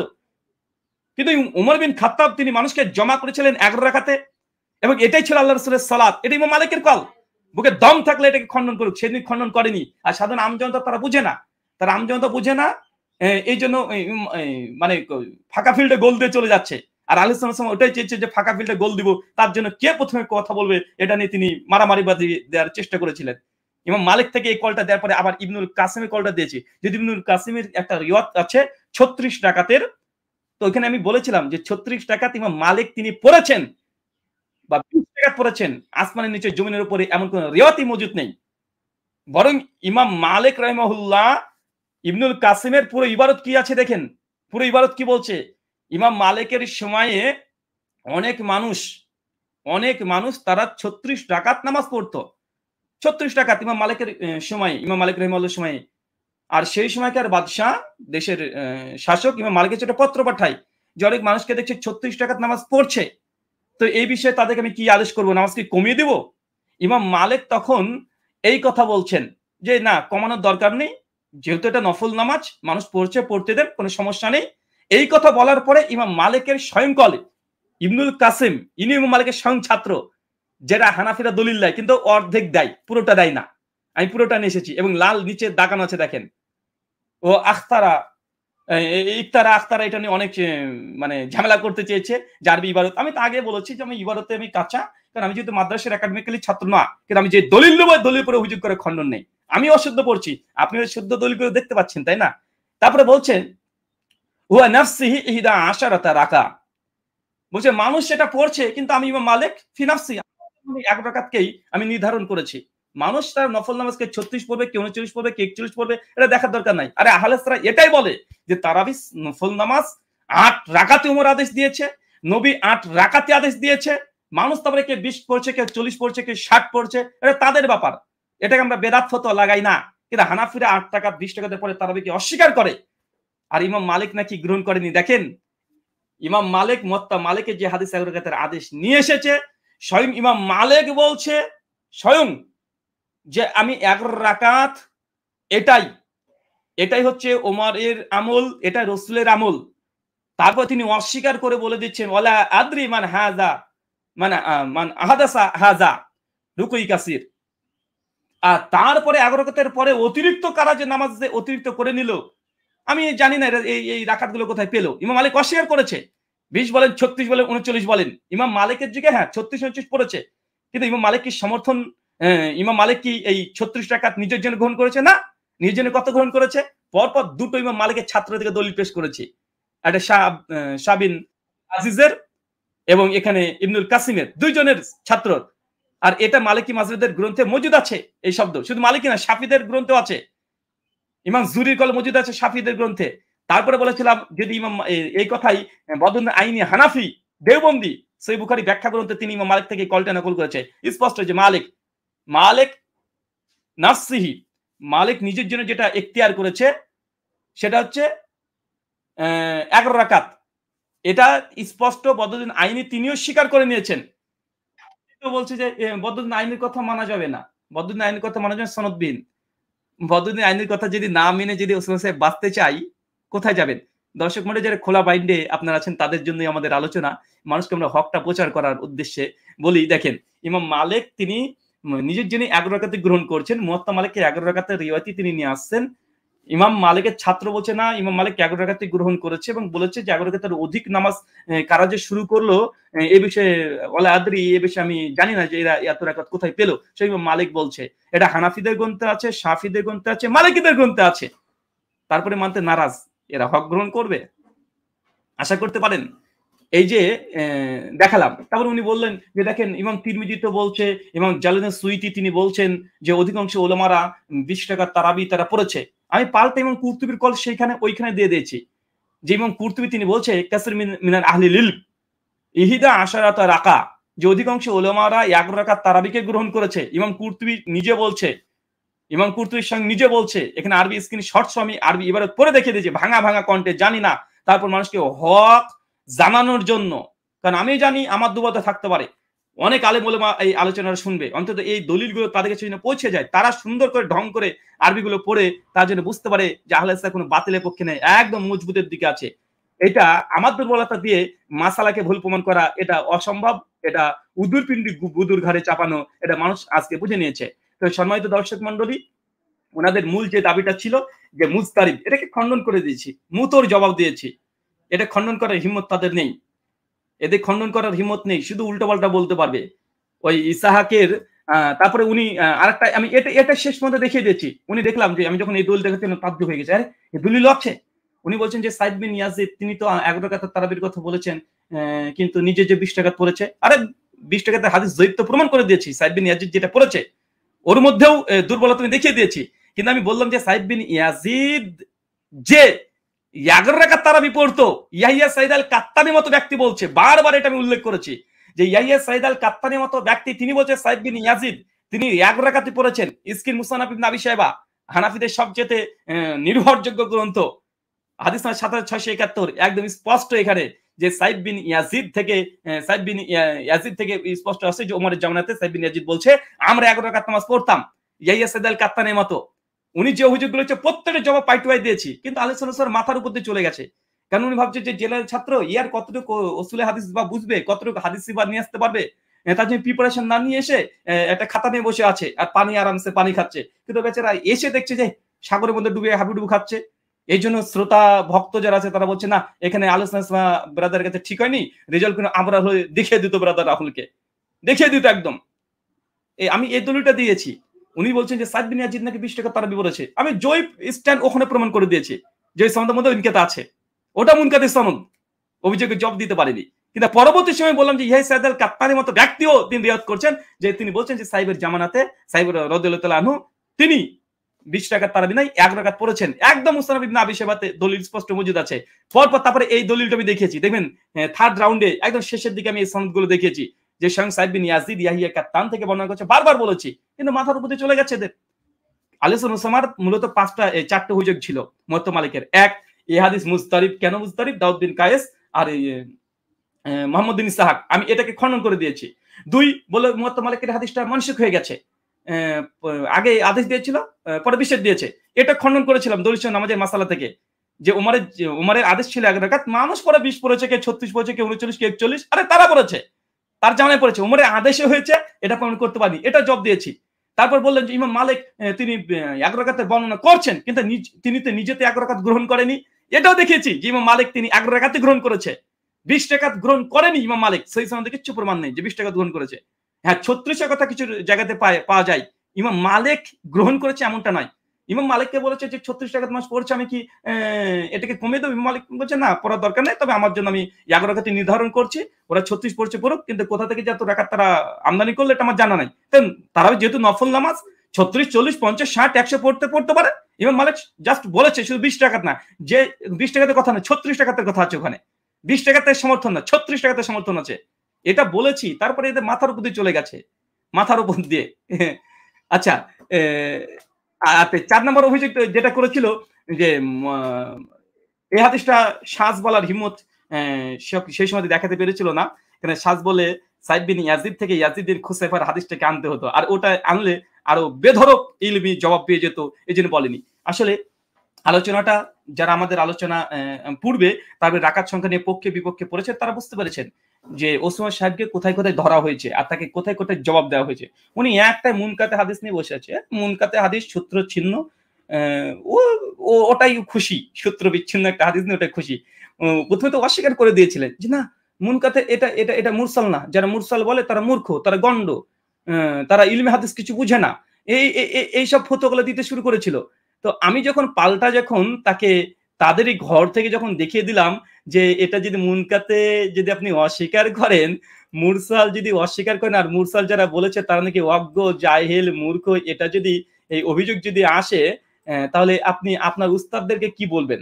এরপরে আমি এই 3টে মুনকাতে দেখিয়েছি যে দেখেন 779 নম্বর হাদিসে নিমবি হানাফি তিনি বলছেন যে এটা হচ্ছে মুরসাল হাদিস। প্রথমে অস্বীকার করেছিল মুরসাল হওয়াকে, তারপর দলিল সহ নামাজের মাসাল থেকে দেখালাম এটা মানে মুনকাতে খোদ আব্দুল মতিন সাহেব তিনি স্বীকার করেছে, প্রথমে অস্বীকার করেছে মুনকাতে, পরবর্তী সময়তে যখন একটা থাপ্পড় ইলমি থাপ্পড় পড়েছে তাদের ঘরের উস্তাদরাই, তখন সেটাকে মুরসালে মেনে নিয়ে এখন মুরসাল হাদিস হুজ্জাত, দলিল গ্রহণ করা যাবে, দলিল গ্রহণ করা উচিত, এগুলো দিয়েছে। আমিও পাল্টা জবাব দিয়েছিলাম মুস্তাহুল হাদিস থেকে, যে পরিষ্কার এখানে ইজমা দাবি করা হয়েছে যে মুনকাতে হাদিস উলামাদের মধ্যে ঐক্যমত আছে, এটা যঈফ। এবং বারবার প্রশ্ন করেছিলাম হাদিস সহিহ হওয়ার জন্য 5টা শর্ত, প্রথম শর্ত হচ্ছে মুত্তাসিল হওয়া। এই হাদিস প্রথম শর্ত পূরণ করছে না, বাকি 4টে ছেড়ে দিলাম। এই উসুল সাধারণ মানুষ, কারণ আমি বুঝেছি যতটুকু যে সাধারণ আমজনতায় এই রিজাল শাস্ত্র উসুল এত তাদেরকে সামনে বললে মাথার উপর দিয়ে চলে যাবে, তাই জাস্ট আমি যেটুকু না বললে নয় সেটুকু বলেছি, কারণ মানুষের কাছে মেসেজটা পৌঁছে দেওয়া এবং আহলেসদের দলিল জগতে মজবুত এটা দেখানোর জন্য। নচেত মুরসাল হাদিস যে হুজ্জাত না, দলিল না, এই বিষয়ের উপরে একাধিক দলিল পেশ করা যায়, কিন্তু আমি এটা প্রয়োজন বোধ মনে করি না, কারণ এটা প্রয়োজন, কারণ এটা যারা মুস্তালাহুল হাদিস যারা পড়েছে, যারা নুকবাতুল ফিকর বলেন বা মাদ্রাসা পড়ে যে কোনো জানে, আপনি চলে যান মুনকাতে হাদিসের হুকুম চলে যান, হানাফি দেওবন্দি বেলুই যে কোনো পরিষ্কার লেখা আছে যে মুনকাতে হাদিস এটা হুজ্জাত নয়। হ্যাঁ, মুরসাল হাদিসের সঙ্গে যদি মুসনাদ থাকে, ইমাম মালিককে রাহিমাহুল্লাহর মতে একটা মুরসাল যদি হাদিস যদি সনদ সহিহ হয় তার সঙ্গে একটা মুসনাদ হাদিস থাকে, সেক্ষেত্রে সেটা দলিল গ্রহণ করা যেতে পারে। ইমাম শাফির নিকটে যাবে না, কিন্তু ইমাম মালিক হানাফিদের নিকটে যাবে। কিন্তু এই যে মুনকাত হাদিসের সঙ্গে মুসনাদ হাদিসটাই বা কই, আর যার বিরুদ্ধে আবার একদম হাদিস কি আছে, মুয়াত্তা মালিকের মতো সনদে হাদিস আছে, তো সহিহ মুত্তাসিল হাদিসের বিরুদ্ধে মুরসাল হাদিস হুজ্জাত, এটা মানুষকে এই বস্তা পচা এই উসুলে হাদিস শিখে নিজের মাযহাবকে টিকে রাখার জন্য এই উসুলের সঙ্গে কারসাজি করা, একটু আরবি বেশি জানেন বলেই মানুষকে এই হককে জানা বোঝার পরেও মানে হককে গোপন করা, এগুলো আল্লাহর কাছে জবাবদিহিতা করতে হবে না? অবশ্যই জবাবদিহিতা করতে হবে। যারা আমজনতা সাধারণ মানুষ এবং ওলামারা তারা বুঝে নিয়েছে যে ব্রাদার রাহুল যে দলিলগুলো দিয়েছে এবং প্রত্যেকটা উসুলকে খণ্ডন করে দিয়েছে। মুনকাতে হাদিস তিনি 5-7 জন ওলামার কথা বলেছে, মুনকাতে হাদিস গ্রহণযোগ্য এই শর্ত থাকলে, কিন্তু প্রত্যেক জায়গাতেই মুরসাল হাদিসের সঙ্গে কমপক্ষে একটা মুসনাদ হাদিস তো দিতে হবে রে ভাই।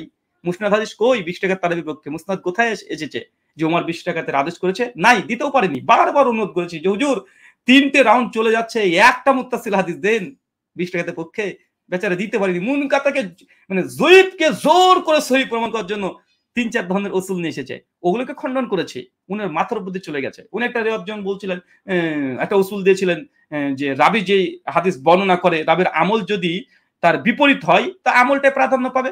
তুমি মালিক তিনি 1 রাকাত তারাবি বর্ণনা করেছে কিনা নিজে 1 রাকাত গ্রহণ করেনি, অথবা মালিকের আমলটা গ্রহণ করা হবে। বা সাইদ বিন ইয়াজিদ থেকে এই কথা বলেছে, আমি এটা খণ্ডন করে দিয়েছি, কিন্তু মাথার উপর দিয়ে চলে গেছে। এই উসুলকে খণ্ডন করে দিয়েছি যে ইমাম মালিক নিজে যেন 1 রাকাতের কথা বলেছে, 1 রাকাতের পক্ষে মত দিয়েছে, গ্রহণ করেছে। সাইদ বিন ইয়াজিদ যেমন 1 রাকাতের পক্ষে হাদিস মুয়াত্তা মালিকে দিয়েছে, আবার মুসনাদ ইবনে আবি শাইবা সাইদ বিন ইয়াজিদ 1 রাকাত পড়েছে, এটাও আছে। এই উসুলকে খণ্ডন করেছে, কিন্তু মুকাল্লিদদের মাথার উপর দিয়ে চলে গেছে। কেন আমি তো আরবিতে বলিনি, আমি বাংলাতে বলেছি, তাই আমি বাংলাতে বলে তো হবে না। আর বাঙালি যারা আমাদের বাঙালিদেরকে দেখা যায় 2-4 পৃষ্ঠা যদি আরবিতে সুন্দর করে গালিগালাজ খিস্তি লিখে দেওয়া হয়, রাস্তায় রেখে দেওয়া হয়, তুলে পকেটে দিয়ে মুখে চুমু খেয়ে বাড়িতে সুন্দর করে সাজুগুজে রেখে দেবে। মানে আরবি বললে এরা ভাবে আরে বাপরে বাপ, আরবি বলেছে মানে এ অনেক বড় আল্লামা। একে যদি আরবিতে যদি ভাগবত গীতা যদি তুলে দেওয়া হয়, ওটা কিরাত করে নামাজে হয়তো পড়তে শুরু করবে। বাঙালির তো এই অবস্থা, মানে যেহেতু সে আরবি বলেছে তাই সে সবকিছু বলে দিয়েছে, উসুল সব বলে দিয়েছে। ব্রাদার হল যেহেতু বাংলা কিছু, আমি অনেক আরবি দেখিয়েছি, আর আমি আরবি দুর্বলতা, জেনারেল শিক্ষিত, এটা গর্ব করে বলে এই মুকাল্লিদদের সামনে এসেছি। আর জেনারেল শিক্ষিত ছাত্র একজন, তার কাছে এসে দেওবন্দীদের যিনি শাইখুল হাদিস ওসামার মতো ব্যক্তি এরকম নাজেহাল অবস্থা, এটা দেওবন্দি অনেকে স্বীকার করে নিয়েছে। তার জন্য ডিবেটের আগে লুৎফর রহমান ফারাজি বলেন, তারপরে অনেক ওলেমারা ওসামার পক্ষে দোয়া খায়রাত অনেক কিছু পোস্ট করেছে, কিন্তু বিতর্কের পরে কেউ পোস্ট করছে না। লুৎফর রহমান ফারাজিকে দেখলাম যে তিনি পোস্ট করেছেন, কিন্তু ডিবেট নিয়ে কিছু বলেনি। সিলসাতুজ জাহাবে আমি শব্দ জাহাব শব্দ বলছি, সিলসাতুজ জাহাব বলেছি, এই শব্দের মধ্যে একটু ভুল ভালো হয়েছে, ওই আরবি নিয়ে পড়ে আছে, কিন্তু ডিবেট নিয়ে কোনো কথা বলার মতো হিম্মত তারও হয়নি, কারণ তারও সব মাথার উপর দিয়ে গিয়েছে মনে হয় যে জব লিখবে। রেজাল্ট করে আবরার যেদিন ডিবেট হয় সেদিন রাত্রে ফেসবুকে পোস্ট দিয়ে দিলেন যে ডিবেট তিনি শুনে তিনি বিস্তারিত মন্তব্য জানাবেন। প্রায় 36 ঘন্টা হয়ে যাচ্ছে, এখন মধ্যে কোনো মন্তব্য জানাই নাই। শামসুদ্দোহা আশরাফি উনি তো অনেকটাই মিসকিন এই বিষয়ের উপরে, উনি কয়েকটা কথা লিখেছেন, তাছাড়া তার পক্ষে লিখেছে এরকম কিছু দেখা যাচ্ছে না। তো এইখানে মুনকাতে হাদিস যে হানাফিদের নিকটেও যে জয়ীফ, আমি সেই মুসলিমের কথা দিয়েছি যে মুহাদ্দিসদের একমত মুনকাতে হাদিস এটা জয়ীফ হয়, মুহাদ্দিসের একমত। আর তারপরে কিছু উসুল আছে মাযহাবীদের বিভিন্ন রকম রসুল আছে, মুরসাল হাদিস কখন কখন হুজ্জত হতে হয়, মুরসাল যদি মুসনাদের সঙ্গে মিসলিন হয় তাহলে সেটা হুজ্জত হতে পারে। অনেকগুলো শর্ত আছে, কিন্তু সেই শর্তগুলো কি পূরণ করে? মুরসালের বিরুদ্ধে আছে মুত্তাসিল হাদিস, আবার মুরসালের সঙ্গে কোনো মুসনাদ প্রমাণিত নয় যে ওমর আদেশ করেছেন। যেটা আছে আবুল আলিয়া থেকে যে দলিল দিয়েছে ওটাও আমি দেখেছি, আবু জাফর রাজি উনি মানে হানাফিদের নিকটে মিথ্যুক এবং কাজদাবের দলিল দিয়ে তারা দলিল পেশ করতে চেয়েছে। তো এই অসুলগুলোকে খণ্ডন করা হয়েছে, কিন্তু বেচারাদের মাথার উপর দিয়ে চলে গেছে। ওদের তিনটে অসুল মূলত ছিল। এক, মুনকাতে হাদিস গ্রহণযোগ্য, এটা আমি পাল্টা জবাব দিয়ে দিয়েছি। ২ নম্বর, ওরা বলতে চেয়েছিল যে রাবি যে আমল করে সেটাই গ্রহণযোগ্য হবে, রাবির রিওয়ায়াত গ্রহণযোগ্য হবে না। আমি দেখেছি ইমাম মালিক এবং সাইদ বিন ইয়াজিদ দুজন ১১ রাকাতের পক্ষে বলেছে, সাইদ নিজে ১১ রাকাত পড়েছে, আর সাইবের ২০ রাকাত যে পড়েছে এই মর্মে হাদিস যায়িফ দেখে দিয়েছি, কিন্তু মাথার উপর দিয়ে চলে গেছে। হ্যাঁ, সর্বশেষ দুর্বল হাদিস হলেও যদি ওলামারা মুতাওয়াতির যদি আমল দ্বারা প্রমাণিত হয়, আমল যদি থাকে, তাহলে দুর্বল হাদিসের সহি হয়ে যায়, একদম দুর্বল হাদিস তখন সহি হয়ে যায় যদি বাপদাদা পুরুষদের আমলটা চলে আসে। এই মানে এই ওসুল মুহাদ্দিসদের ইজমাই ওসুল না। মুরসাল হাদিস হুজ্জত এটা ইজমাই ওসুল না, কিন্তু আমি যে ওসুল নিয়ে কথা বলেছিলাম যে হাদিস সহি হওয়ার জন্য মানে একটা শর্ত, প্রথম শর্ত যে মুত্তাসিলা, এটা ইজমাই শর্ত। তাহলে আমাদের এখন ওসুল নিয়ে ডিবেট করতে হবে, আলোচনা সামাকে, যে মুরসাল হাদিস কোন সময়তে হুজ্জত। যদি হাদিস যঈফ হয় আর ওলামাদের যদি আমল থাকে, যদি উম্মতের আমল থাকে, সেই হাদিসগুলো সহি বলা যাবে কি যাবে না, এটা তো ওসুলের বাস হয়ে গেল। আমি তো ওসুলটাকে মানে জবাব দিয়েছি ছোট ছোট করে, কিন্তু রাকাতের উপরে বেশি নির্ভর করেছি। কেন? কারণ এই ওসুলগুলো এটা ইজমাই ওসুল না। এই রাবির রিওয়ায়াত মারদুদ আর তার আমল যে গ্রহণযোগ্য, এটা হানাফিদের ওসুল, মালিকিরা মানে না। তার একটা জ্বলন্ত দলিল দিয়ে দিই, দেখেন মুয়াত্তা মালিকে নামাজের তাকবীর দেওয়ার পরে বাম হাতে পরে ডান হাত রাখার হাদিস সালবিন সাদ্দিক ইমাম মালিক তিনি নকল করছেন মুয়াত্তাতে, কিন্তু ইমাম মালিকের নিজের আমল হচ্ছে হাত ছেড়ে দেওয়া। তাহলে কি বলবেন? রিওয়ায়াত ইমাম মালিক করছেন কি মুয়াত্তার মধ্যে যে হাত বাঁধতে হবে, এটা সালবিন সাদের হাদিস নকল করছে, কিন্তু ইমাম মালিকের আমল কি হাত ছেড়ে দেওয়া। তো রাবির যদি আমল যদি হুজ্জত হয়, তাহলে হাত ছেড়ে দিতে হবে আপনাকে, রিওয়ায়াত বাতিল হয়ে যাবে। যেমন ইমাম ইবনে কাইয়্যিম রাহিমাহুল্লাহ তার অনেকগুলো গ্রন্থে এই সমালোচনা করেছে যে রাবির রিওয়ায়াত গ্রহণযোগ্য না রাবির মানে আমল গ্রহণযোগ্য। এটা হানাফিদের নিকটে তার রিওয়ায়াত গ্রহণযোগ্য নয়, বরং তার আমলটা গ্রহণযোগ্য, কিন্তু আহলে হাদিস শাফি হাম্বলি এদের নিকটে তো না। তো যে ওসুলগুলো নিয়ে তিনি আলোচনা করেছে, এই ওসুলগুলো প্রত্যেকটা বিতর্কিত। এই ওসুলগুলো নিয়ে একটা বাহাস আলাদা হতে পারে। তাই এই বিতর্কিত ওসুল দিয়ে, রিজাল শাস্ত্র বিতর্কিত ওসুল দিয়ে তিনি এখানে দলিল মানে দেওয়ার চেষ্টা করেছেন যে ফজিলতের ক্ষেত্রে মানে আরেকটু যদি বিপদে পড়তো, বলতো দেখো ২০ টাকা তারাবির হাদিস যদিও জয়ী, কিন্তু তারাবির নামাজ পড়লে যেহেতু নেকি আছে, তো ফজিলতের ক্ষেত্রে তো রিয়াত গ্রহণযোগ্য হতো, বা এটা বলে দিত। মাথা থেকে মানে ওসমান সাহেব ছুটে গিয়েছিল, এই একটা নতুনটাকে দিয়ে দিলাম যে এটাই পরবর্তী ডিবেটে আলোচনাতে বা বইয়ে এটা লিখে দিবেন যে তারাবির হাদিস যদিও জয়ীফ, যদি জয়ীফ হয়, তবে তারাবি যেহেতু পড়লে আগের পেছের গুনাহ মাফ হয়ে যায়, বুখারীতে আছে, অবশ্যই তাহলে এই জয়ীফ হাদিসের হুজ্জাত দলিল গ্রহণযোগ্য ফজিলতের ক্ষেত্রে এটা একটা নতুন যুক্ত করে নিন। মূল কথা হচ্ছে এতটাই যে ওসুলের কথা বলেছে, একটা ওসুলে ইজমাই ওসুল না। এই ওসুলগুলো নিয়ে হানাফি, শাফি, মালিকি, হাম্বলি এবং আহজাদের মধ্যে ইখতিলাফ আছে। তাই ওসুল নিয়ে যদি ডিবেট করতে হয়, তাহলে আমাদের সঙ্গে আরেকটা বাহাস ঠিক করতে হবে ওসামা সাহেবকে, আর এটা আমরা চ্যালেঞ্জ করতে পারি। ওসুল নিয়ে যদি বাহাস করে যে মুরসাল হাদিস কি হুজ্জত না, কোন সময় হুজ্জত কোন সময় হুজ্জত না, কে হুজ্জত বলেছে, কেন হুজ্জত বলেছে, কোন ক্ষেত্রে গ্রহণযোগ্য না, কোন ক্ষেত্রে গ্রহণযোগ্য, এই মুরসাল হাদিস এটা তো একটা বাহাসের বিষয়। মুরসাল বা মুনকাতে হাদিস হুজ্জত না, এটা একটা বাহাসের বিষয়। সালাফ থেকেই বিতর্ক চলে আসছে যে মুরসাল হাদিস আমরা গ্রহণ করবো কি করবো না, আর যদি গ্রহণ করি কোন কোন শর্তে করবো, কোন কোন শর্তে করবো না। মুরসাল হাদিসের বিরুদ্ধে যদি মুত্তাসিল হাদিস থাকে আর সরাসরি যদি হুকুম যদি বিরোধ ঘটে, সেই সময় মুত্তাসিল হুজ্জত হবে কি হবে না, এটা একটা আলাদা বাহাসের বিষয়। তারপর আমি এখানে চারখানা জাস্ট দেখিয়ে দিয়েছি, এবং একটা ইলজামি জবাব হিসেবে দলিল নামাজের মাসালা থেকে দেখেছি জাহালের একটা দলিলকে মুরসাল হওয়ার কারণে বাতিল করে দিয়েছে। আজ থেকে আপনারা তাহলে ফতোয়া দিয়ে দিতে হবে, বুকের পরে হাত বাঁধা তাওসের যে আবু দাউদের যে হাদিস 759 নম্বর হাদিস, এটা মুরসাল। আর মুরসাল হাদিস যখন হুজ্জাত দলিল গ্রহণযোগ্য, তাহলে এই হাদিসকে আপনারা সহি মেনে নেন, বুকের পরে হাত বাঁধার ডিবেট এর দরকার নেই। হ্যাঁ, এই দেখেন, এই যে দেখলেন আজকে, যেদিন বুকের পরে হাত বাঁধা নিয়ে ডিবেট হবে, সেদিন ডাইরেক্ট অস্বীকার করে দিবে যে মুরসাল হাদিস গ্রহণ করবে না, তারা বুকের পরে বিষ খেয়ে মরে যাবে। সেই দিন তাওসের এই হাদিসকে তারা হুজ্জাত দলিল গ্রহণ করবে না। কেন? কারণ এদের মধ্যে আমি যা দেখেছি যে ইনসাফ বলে কিছু নেই, এতাদাল নেই, তাকওয়া নেই, অনর্গল মিথ্যা কথা বলতে পারে, আরবির দোহাই দিয়ে সাধারণ মানুষকে ধোঁকা দিতে পারে, এটাই চলছে। যদি মুরসাল হাদিস যে তারাবির ভাষায় যদি তারা হুজ্জত মনে করে, তাহলে ভাই তুমি বুকের পরে হাত বাঁধার হাদিস কেন জয়ীফ বলে বাতিল করে দাও তোমাদের বই, যেমন করেছে। বারবার বলে তাউসের হাদিস আবু দাউদের মুরসাল মুরসাল করে চিৎকার মারে, অবশ্যই দলিল না, গ্রহণ না। হ্যাঁ, আমরা বলি যে আবু দাউদের যে মুরসাল বুকের উপরে হাত বাঁধার হাদিস, এর মুসনাদ আছে, মুসনাদ আহমদের মুসনাদ সনদ মজুদ আছে। এই জন্য এটা শাহিদ হিসেবে পেশ করে আবু দাউদের হাদিসটাকে আমরা চতুর্থ দলিল হিসেবে পেশ করি, প্রথম দলিল নাই। কিন্তু তারাবির বাহাসে প্রথম দলিল মুনকাতে, এটা ভাই একটা মুসনাদ তো দেবে, মুসনাদ দেয় নাই। তো যাই হোক, আমি ডিবেটে মনে করেছিলাম যে এইসব অসুলগুলো নিয়ে যদি আমি বিতর্কিত করতে যাই, কারণ এই অসুল নিয়ে তখন আমাদের উনি একটা অসুল দেবেন, আমি একটা অসুল দেবো, কারণ অসুল নিয়ে বিতর্ক আছে। উনার পক্ষেও ডজন খানিক মুহাদ্দিসের নাম নিয়ে আসতে পারে, আমিও নিয়ে আসতে পারবো। তাই এখন যদি বাহাস করতে হয় যে অসুল নিয়ে, তার অসুল আগে ঠিক করা হোক। এই জন্য 2 বছর আগে আমি একটা ফেসবুকে পোস্ট করেছিলাম, ভিডিও আছে, যে হানাফিদের সঙ্গে ডিবেট করার জন্য ফিকহি বিষয় নিয়ে ডিবেট না করে অসুল নিয়ে ডিবেট করতে হবে। ক্ষেত্রে যে হাদিস আমলযোগ্য কি আমলযোগ্য না, এই বিষয়ে পুরো আগে বাহাস হয়ে যাক। মুরসাল হাদিস দলিলযোগ্য কি দলিলযোগ্য না, এই বিষয়ে আমল হয়ে মানে একটা ডিবেট হয়ে যাক। তারপরে তাদের এই দলিলগুলো সব জনসাধারণ এমনি বুঝে নিবে। আমি কমপক্ষে 2 বছর আগে আমার ভিডিওতে একটা আছে, দেখবেন বিদাতে হাসানা, এটা কি বৈধ না অবৈধ, এই একটা শিরোনামে আমার একটা আলোচনা আছে। ওইখানে আমি এই কথাগুলো বলেছিলাম প্রায় 2 থেকে 2.5 বছর আগে, যে হানাফিদের সঙ্গে ডিবেট কেন, আপনি যতই ডিবেট করেন না কেন, যে শেষে স্বীকার করে নিবে যে হাদিসটা জয়ীফ, শেষে বলবে যে হ্যাঁ, কিন্তু জয়ীফ তো ফজিলতের ক্ষেত্রে আমলযোগ্য। এখন আপনি কি বলবেন রে ভাই, জয়ীফ মানতে চাস তুই, তা আমি আর কি বলবো, তুই মান জয়ীফ, জয়ীফ মানে তুই খুশি হোক। হ্যাঁ, আমি মোত্তামাকে সহি একদম হাদিস, যেটা মুজতারিব না, যে 1400 বছরের মধ্যে 1200 বছরের ইতিহাসে কেউ বলেনি। আলিসান ওসামা রিজাল করে আমাদের মতো 2-4 ব্যক্তি যদি বলে যায় এই হাদিস, হ্যাঁ সিলসিলাতুল যাহাব, গোল্ডেন চেন, হ্যাঁ এই গোল্ডেন চেনের কাছে কিছুই না। মুকাল্লিদ তো গোল্ডেন চেন বুঝে না, শুধু স্ত্রীর গলার হার বুঝে নিয়েছে। অবাক, এইসব বাদরের গলাতে আমরা মালা পরাতে গিয়েছি। এখন কেউ যদি বলে যে যা হাদিস জয়ীফ হোক, কিন্তু উম্মতের যেহেতু আমল আছে, তো আমাদের নিকটে উম্মতের এই আমল যেহেতু আছে, হাদিস জয়ীফ হোক, মুয়াত্তা বুখারীতে হাদিস থাকগা, আমাদের দরকার নাই।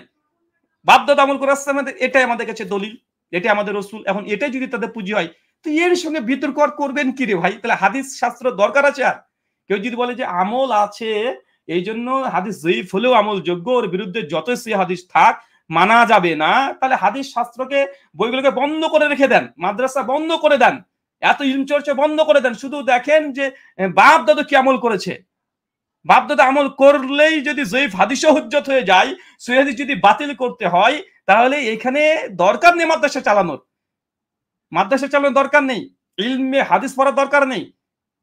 কি পড়বেন যদি আপনার যদি মানে এরকম যদি অসুল তৈরি করে রেখে দেন, ফজিলতের ক্ষেত্রে হাদিস জয়ীফ, মুরসাল হাদিস জয়ীফ। আরে ভাই, তাহলে মুরসাল হাদিস হুজ্জাত, ফজিলতের ক্ষেত্রে জয়ীফ হাদিস হুজ্জাত। যদি হাদিস নিতান্তই দুর্বল হয়, হাদিস যদি নাও থাকে, বাপদাদার আমল আছে, সেটা হুজ্জাত। বেরলভীরা তো বলবে যে দেখো উম্মত এটা গ্রহণ করে নিয়েছে, নবীর নাম শুনে চোখে মুখে চুমু দেওয়া, উম্মত গ্রহণ করেছে। হাদিস যদিও জয়ীফ, আবু বকরের হাদিস, ইবনে আব্বাসের হাদিস জয়ীফ, 3টে হাদিস পাওয়া যায়, সনদ পাওয়া যায়, 3টে হাদিস জয়ীফ। তো বেরলভীরা তার জন্য তো এই সূত্র তারা ব্যবহার করে বলে যে যেহেতু এটা গ্রহণ করেছে এবং এটা ফজিলত আছে, অতএব তাহলে ফজিলতের ক্ষেত্রে জয়ীফ হাদিস হুজ্জাত, তা আমরা বেরলভীরা চোখে মুখে চুমু দেই। দেবন্দিরা এখানে বেদাত বলে, লজ্জা নাই এদের, আসলে এই কওমিদের লজ্জা নেই। কেননা এরা আরবিটা একটু ভালো পড়াশোনা করতে পারে, পড়তে পারে। বাঙালি মানুষ, ওই যে আমি আগে বলেছি, 2-4 পৃষ্ঠা যদি গালিগালাজ খিস্তি খাওয়ার যদি আরবিতে লিখে দেয়, চুমু খেয়ে পকেটে পরে রাখবে, বাড়িতে একদম ঝুলে রেখে দেবে, আর ভাববে যে কিন্তু বরকত আসবে, দোকানে বেচা কেনা বেশি হবে। বাঙালি তো এটাই বুঝে, মুকাল্লিদ গুলো, যে মুকাল্লিদ গুলো আছে, এরা তো এই জাতি।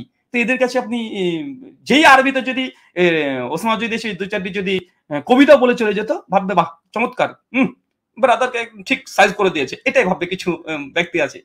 কি বলছে এটা দরকার নাই, এই এটা বলেছে ওটা বলেছে, অনেক কিছু বলেছে। তো এটা হচ্ছে এই অবস্থা।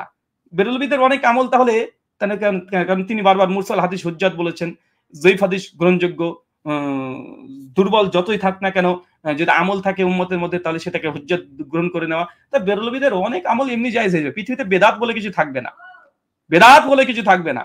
আর হাদিস জয়ীফ আর সহিহ তাহাকে নিয়ে বসার কোনো মানে যৌক্তিকতা নেই। কারণ সহিহ হাদিসেও দলিল, হাসান হাদিসেও দলিল, জয়ীফ হাদিসেও দলিল, তারপরে ফজিলতের ক্ষেত্রে জয়ীফ হাদিসের দলিল, মুনকাতা হাদিসের দলিল, মুরসাল হাদিসের দলিল। আবার হাদিস দুর্বলের নিম্ন স্তরের, কেন উম্মতের আমল আছে আমরা গ্রহণ করে নিব। তা হাদিস শাস্ত্র দরকার কি রে ভাই? এত হাদিসকে সহি, এই শর্ত পূরণ করে হাদিস সহি হয়, এই শর্ত না পূরণ করলে হাদিসটা সহিলি গয়রি হয়, এই হাদিসের শর্ত পূরণ না করলে সহিলি জাতি হয়, এর চাইতে একটু কমে গেলে হাসান হয়, হাসানলি গয়রি হয়, হাসানলি জাতি হয়, এই কারণে সনদ মুনকাতি হয়, এর জন্য মুরসাল হয়, এর জন্য মওযু হয়। তো এত উসুলের কি দরকার রে ভাই? কারণ তোমার কাছে হাদিস মানেই দলিল, হাদিস মানে যেহেতু দলিল, মুরসালও তোমার দলিল, মুনকাতও তোমার দলিল, জয়ীফ হাদিস যদি উম্মত আমল করে সেটাও তোমার দলিল।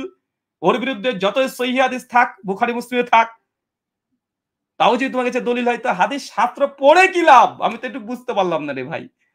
পড়েই বা কি লাভ? পড়িয়ে বা কি লাভ? পরীক্ষা নিয়েই বা কি লাভ? আর পরীক্ষায় পাস করানি বা কি লাভ? পরীক্ষায় ফেল করানো বা লাভ কি? ব্যবসা, এটা ব্যবসা, স্রেফ ব্যবসা। দেওবন্দি কওমি হানাফিদের এটা স্রেফ ব্যবসা। উলমুল হাদিসের বড় বড় ফ্যাকাল্টি খুলে বসে আছে, এটা স্রেফ তাদের ব্যবসা। এটা আজকের এই আলোচনা থেকে উম্মাত এটা বুঝে নিয়েছে। আর আমাদের এটাই দেখানো দরকার ছিল, যারা গর্ব করে বলে 20 টাকা তারাবি ওমর চালু করেছে, 8 টাকাতে কোনো আসমান জমিনের নিচে কোনো হাদিস নাই, 1284 পূর্বে কেউ 8 টাকা দাবি করেনি। যখন মানুষ মুওয়াত্তা মালিকে দেখছে, আরে বাপরে বাপ, মুওয়াত্তা মালিকের সনদ অথেন্টিক, খোদ আলাইহিস সালাম নিজে বলছে যে এটা সনদগতভাবে সহিহ, কিন্তু মতনকে যে বলার চেষ্টা করেছিল ওটা পাল্টে জবাব দিয়েছি, মানুষ বুঝে নিয়েছে। বাপরে বাপ, 8 টাকাতে হাদিস মুওয়াত্তা মালিকে আছে, এত সুন্দর বুখারী মুসলিমের সনদ, আর আমাদের 20 টাকাতে হাদিস মুনকাতে। ওসামা 1.5 ঘন্টা 2 ঘন্টা আলোচনাতে এটা সহিহ প্রমাণ করতে পারলো না, শুধু বলছে বাপদাদা আমল করেছে তাই আমরা মানবো, জয়ীফ হাদিস মুরসাল হলে এটা হুজ্জাত। এই মানুষ বুঝে নিয়েছে, মানুষ অত অজ্ঞ না। মানুষ আজকের দিনে অত অজ্ঞ না, মানুষ এতটুকু বুঝে নিয়েছে যে হাদিসের দলিল মজবুতি কত।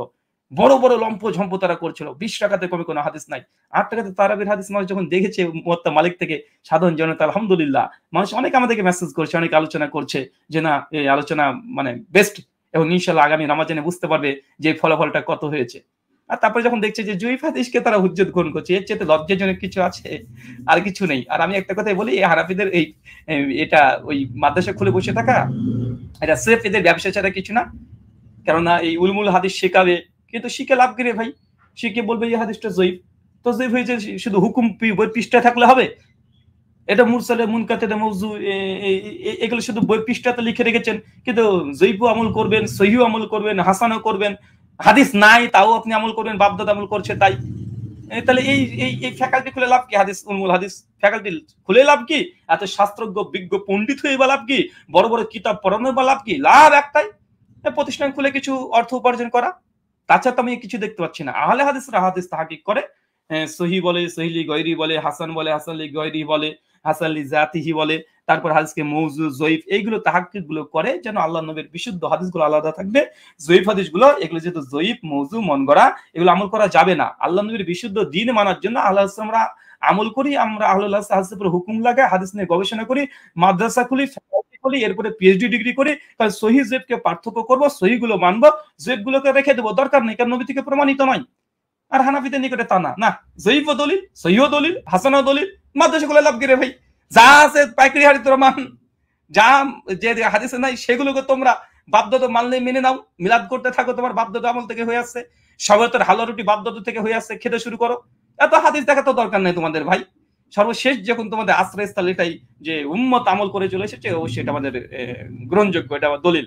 অনেকে ইবনে কাইয়ুম থেকে দলিল দিয়েছে, ইবনে কাইয়ুমের কথা বলেছে, ইবনে কাইয়ুম এখানে শর্ত লাগিয়েছে। এই মুকাল্লিদ গুলো এতটুকু বুঝে না।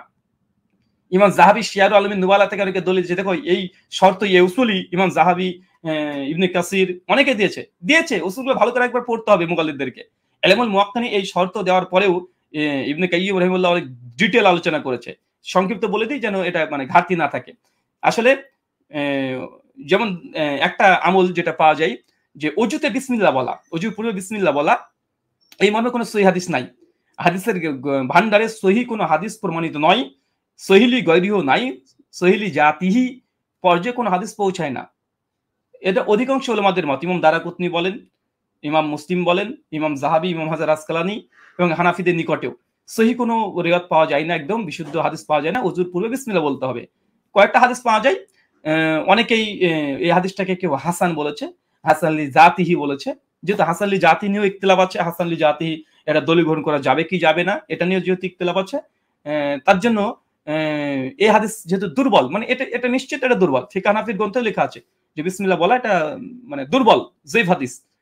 তো এক্ষেত্রে ইমাম ইবনু কাইয়িম রাহিমাহুল্লাহ এবং ইমাম জাহাবি সহ আরো ফোকাহা যারা ফকি প্লাস মুহাদ্দিস তারা এখানে এই উসুলটা নিয়ে এসেছে। কি বলতে চাইছে দেখেন, হাদিস যেহেতু জয়ীফ কিন্তু উম্মত গ্রহণ করে নিয়েছে, আর বিসমিল্লাহ বলা এটা তো জায়েজ, যে কোনো ভালো কাজে বিসমিল্লাহ বলা যায়, কিন্তু হাদিস যেহেতু জয়ীফ কিন্তু এটা উম্মত এটা আমল করে চলে আসছে, অতএব এটা বিসমিল্লাহ বলাটা এটা হাদিস নাও যদি থাকে তারপরে এটা গ্রহণযোগ্য অন্যান্য হাদিসের আলোকে, এটা একটা উসুল। যেমন বাচ্চা জন্মগ্রহণ করলে আজান দেওয়া, বাচ্চা জন্মগ্রহণ করলে আজান দেওয়া, এই মর্মেও হাদিস, যতগুলো হাদিস ভান্ডার আছে সবগুলো জয়ীফ। কিন্তু এই যে আজানের ব্যাপারে যেহেতু অন্য কিছু রিওয়ায়াত পাওয়া যায়, তাই মুতাওয়াতির আমল দ্বারা চলে আসছে, তাই কেউ যদি আজান দেয় এটা মুস্তাহাব, মুস্তাহাব প্রমাণ করার জন্য বা বৈধ প্রমাণ করার জন্য এরকম উসুল ইমাম ইবনে কাইয়িম আয-যাওযাই, ইমাম যাহাবি, ইমাম ইমাম হাজার আসকালানি বিভিন্ন জায়গায় উসুলটা নিয়ে এসেছে। তাহলে আলী হাসান ওসামা ভুল জায়গাতে প্রয়োগ করছে বারবার। আর এটা মানুষকে বোঝানোর চেষ্টা হচ্ছে, দেখো ২০ টাকার তারাবি উম্মত ধারাবাহিকভাবে পড়ে চলে এসেছে। অতএব আমাদের কাছে দলিল জয়ীফ হলেও এটা আমাদের নিকটে হুজ্জত। আরে ভাই, এটা তো তখন হয় যখন এর বিরুদ্ধে কোনো সহিহ হাদিস থাকবে না। বিসমিল্লাহ ওযুতে বলা এর বিরুদ্ধে কোনো সহিহ হাদিস নাই যে বলতে হবে না। এই জন্যই এই আমলটাকে জয়ীফ হলেও উলামারা এই উসুল নির্ভর করেছে। কানে আজান দেওয়া এরকম ডজন খানিক হাদিস আছে যেগুলো, যেমন বাথরুম পায়খানা ঘরে ঢোকার সময়তে বিসমিল্লাহ বলে ডান পা ঢোকা বাম পা আগে ঢোকাতে হবে, এই মনে কোনো হাদিস নাই, সহিও নাই, জয়ীফও নাই, জালও পাওয়া যায় না। আমার ইলম মোতাবেক জাল হাদিসও নাই। বাথরুমে ঢোকার আগে বাম পা ঢোকাতে হবে, জাল হাদিসও নাই আমার জানা মতে এখন পর্যন্ত, আমার তাহাকিক। কিন্তু এটা যেহেতু উম্মত ধারণ করে নিয়েছে যে আল্লাহ নবী ভালো কাজে তিনি প্রথমে ডান দিক থেকে শুরু করতেন, খারাপ কাজ দিক থেকে শুরু করতেন, তো উম্মতের উলামাদের এই ফতোয়া যে এটা করা এটাই বেশি সুন্নাহ, এটা মুস্তাহাব কাজ যে বাম দিকে বাম পাটা আগে ঢোকাবে বাথরুমে ঢোকার সময়। এটা কি এর বিরুদ্ধে কোনো হাদিস নাই, এই জন্যই উসুল। কিন্তু আলী হাসান ওসমান এই উসুলকে আম মনে করে নিল, হুদুর পিন্ডি বুদুর ঘরে চাপিয়ে দিল, জনসন ভাবছে বাপ রে বাপ, এ তো উসুল দিয়ে দিয়েছে। এটা হচ্ছে সমস্যা। আর আমি মূলত ডিবেটে যেটা পৌঁছানোর চেষ্টা করেছিলাম যে ওদেরই জবাব যারা বলেছিল ১২৮৪ হিজরির পূর্বে ৮ টাকাতে আন্দোলন কেউ করেনি, আর ৮ টাকাতের পক্ষে কোনো হাদিস নাই। আর আমি বারবার প্রমাণ করার চেষ্টা করেছি যে তারা ২০ টাকাতে হাদিস যায়ীফ এবং ৮ টাকাতে হাদিসের প্রতি যা অভিযোগ এসেছে সেগুলো দিয়েছে। আর এই উসুল যেগুলো নিয়ে এসেছে উসুলগুলোকে খণ্ডন করা হয়েছে খুব কম সময় ধরে, কারণ ওখানে বেশি সময় দিয়ে দিলে মানুষের মাথার উপর দিয়ে চলে যেত। আর এই স্বয়ং উসুল নিয়ে যখন বিতর্ক আছে তখন আমি এই মুনকাতে হাদিস বা এই উম্মতের গ্রহণ করে নেওয়া এই বিষয়ে আমাকে কমপক্ষে আধা ঘন্টা আলোচনা করতে হবে। ওই জন্য আমি উসুলের দিকে অত যাইনি, আর এগুলো উসুলের দিকে যাইনি, কারণ এই উসুল সাধারণ আম জনতা বুঝে না, কিন্তু ওলামা সমাজ যারা আছে হানাফি, দেওবন্দি, বেরলভী বা আহলে তারা বুঝে যে আলী হাসান ওসামা উসুল ভুল জায়গাতে প্রয়োগ করছে, এই উসুল বাতিল জায়গায় প্রয়োগ করছে, ওলামারা বুঝে নিক। কিন্তু সাধারণ আম জনতার আমি দায়িত্ব নিয়েছিলাম, ওলামাকে বোঝানোর আমি দায়িত্ব নিইনি, কারণ এরা তারা জানে, জানা বোঝার পরেও তারা এই হককে গোপন করে রাখে।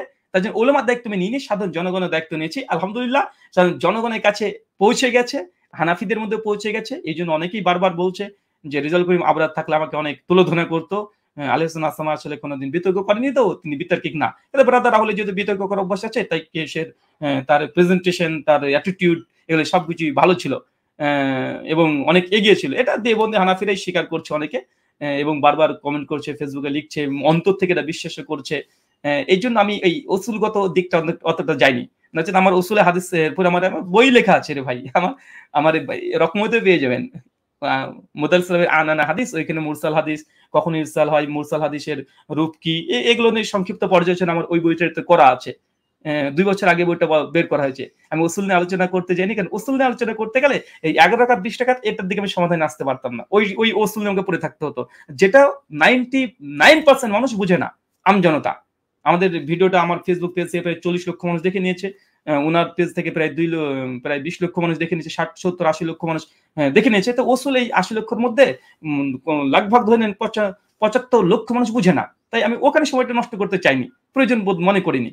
বরং আমি এখানে প্রয়োজন বোধ মনে করেছি যে না, আমি এইখানে আলোচনা করি ২০ টাকাত ৮ টাকাত, এবং হাদিস যে আহলে কত মজবুত, আর হানাফিদের দলিল যে মুনকাতে, আর এগুলোকে বিভিন্ন বিক্ষিপ্ত উসুল দিয়ে, বিক্ষিপ্ত ব্যাখ্যা দিয়ে, যুক্তি দিয়ে সহি প্রমাণ করার চেষ্টা করো, মানুষ এটুকু বুঝে নিক, এটাতে আমি সাকসেস আলহামদুলিল্লাহ। আর যে উসুল উনি প্রয়োগ করেছে এটা ভুল উসুল উনি নিজেও জানে, হানাফিরাও জানে, এবং আহলের যারা পড়াশোনা করে তারাও জানে। এগুলো ওলামা মাত্র 5%। আমি 5% মানুষকে নিয়ে কাজ করতে চাইনি, আমি 95% মানুষকে নিয়ে কাজ করতে চেয়েছি, 95% মানুষ বুঝে নিয়েছে। আর যারা তালেবে ইলম আছে দেওবন্দি হানাফিদের মধ্যে, বলবো যে ভাইজান আপনারা যে পড়াশোনা করছেন, একটু যে কোনো উসুলের গ্রন্থগুলো আপনার ওস্তাদ যেগুলো দিয়েছে একটু পড়াশোনা করবেন, বুঝতে পারবেন যে আপনার ওসমান সাহেব আপনাকে চোখে ধুলো দিয়ে চলে গেছে।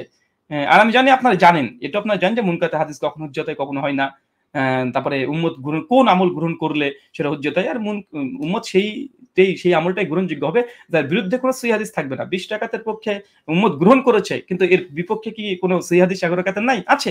উম্মত শুধু ২০ টাকাত না, ৩৬ টাকা, ৩৯ টাকা, ৩১ টাকা তো গ্রহণ করেছে। আর আমাদের আছে ফতোয়া এটা যে ৮ টাকাতে সুন্নাত, ২০, ৩২, ৩৬, ১০০, ২০০, ৫০০ যা পড়বা পড়ো রে ভাই। সুন্নাত সাব্যস্ত করতে হলে ৮ টাকাতে সুন্নাত ওমর আদেশ দিয়েছে, ২০ টাকা দেয়নি। ২০ টাকাতে দলিল, এটা মুনকাতে, সনদ বিচ্ছিন্ন। 8 রাকাত এটা সেই সনদ। 20 পড়া জায়েজ কি জায়েজ না এই মাসআলা নিয়ে আমরা ডিবেট করতে বসিনি। এটা আমার 4 বছর আগের ফতোয়ায় আছে যে 20 টাকা তারাবি কেউ পড়তে চাইলে পড়তে পারবে, সমস্যা নাই। কিন্তু 20 রাকাতকেই সুন্নাত মুআক্কাদা বলা এটা বিদআত হবে। কেউ 20 পড়ুক, 22 পড়ুক, 24 পড়ুক, 36 পড়ুক, 100 পড়ুক, পড়তে থাক, সমস্যা নাই। তবে সুন্নাতের হুকুম আসলে 8 রাকাত। এটা আমাদের আজকের বিতর্ক না। আমি প্রায় 4 বছর আগেই আমি এই কথা জানিয়ে দিয়েছি মানুষকে। এটা আমাদের কোনো গোপন কথা না। তো এতটুকু বোঝানোর আমাদের দরকার ছিল। আমরা এতটুকু বুঝেছি। আচ্ছা, এখানে একটু দীর্ঘ আলোচনা হলো। হওয়ারও দরকার ছিল। মনে করেছিলাম। আচ্ছা, এখানে আরেকটা অভিযোগ আ আরেকটা অভিযোগ এখানে জাস্ট পর্যালোচনার মধ্যে। আচ্ছা, এই তো সিলসিলাতুল যাহাব গেল। হাদিস শাস্ত্র নিয়ে আলোচনা এটা চলে গেল। আচ্ছা, উনি আলোচনার মধ্যে বলছে উনি দেখবেন একটা ভুল করেছে ওসমা। ভুল করে তাকিয়াবাজি করছে। উনি দেখবেন যখন 20 টাকাতে প্রথম হাদিস দেয় তখন বলছে ইয়াহিয়া সাঈদ আল কাত্তান এবং ইয়াহিয়া সাঈদ আল কাত্তানি ফজিলত বর্ণনা করে যে 20 টাকাতের পক্ষে যে তিনি এরকম ব্যাপার দীর্ঘ আলোচনা প্রথম পর্বে ইয়াহিয়া সাঈদ আল কাত্তান বলেছে। কিন্তু আসলে ইয়াহিয়া সাঈদ আল কাত্তান রাবী নয়, এটা হবে ইয়াহিয়া সাঈদ আল আনসারী। দুইজন দুই ব্যক্তি। উনি গত রাতে ভিডিওতে বলছে যে এটা উনি ইচ্ছাকৃতই ইয়াহিয়া সাঈদ আল কাত্তান না বলে ইয়াহিয়া সাঈদ আল আনসারী বলেছে। সরি, ইয়াহিয়া সাঈদ আল আনসারী না বলে ইয়াহিয়া সাঈদ আল কাত্তান ইচ্ছাকৃত নাকি ভুল করেছে আমাদেরকে ধরার জন্য, আমাকে ধরার জন্য, যে আমি কত বড় জ্ঞানী এটা বোঝানোর জন্য, যে আমি ধরে ফেলবো তাকে, এই জন্য নাকি ইচ্ছাকৃত মিস্টেক করেছে। ওসমা সাহেব, উস্তাদজি, এরকম তাকিয়াবাজি করাটা অন্তত উচিত না। যেটা মিস্টেক আপনার হয়ে গেছে সেটা হয়ে গেছে, স্বীকার করে নেন যে না ওটা আমি ভুল করে বলে ফেলেছি। তো যাক, ব্রাদার হল এটা ধরেনি, কিন্তু এটা আপনি ইচ্ছাকৃত এই বলটা ছুঁড়েছেন, ইচ্ছাকৃত না।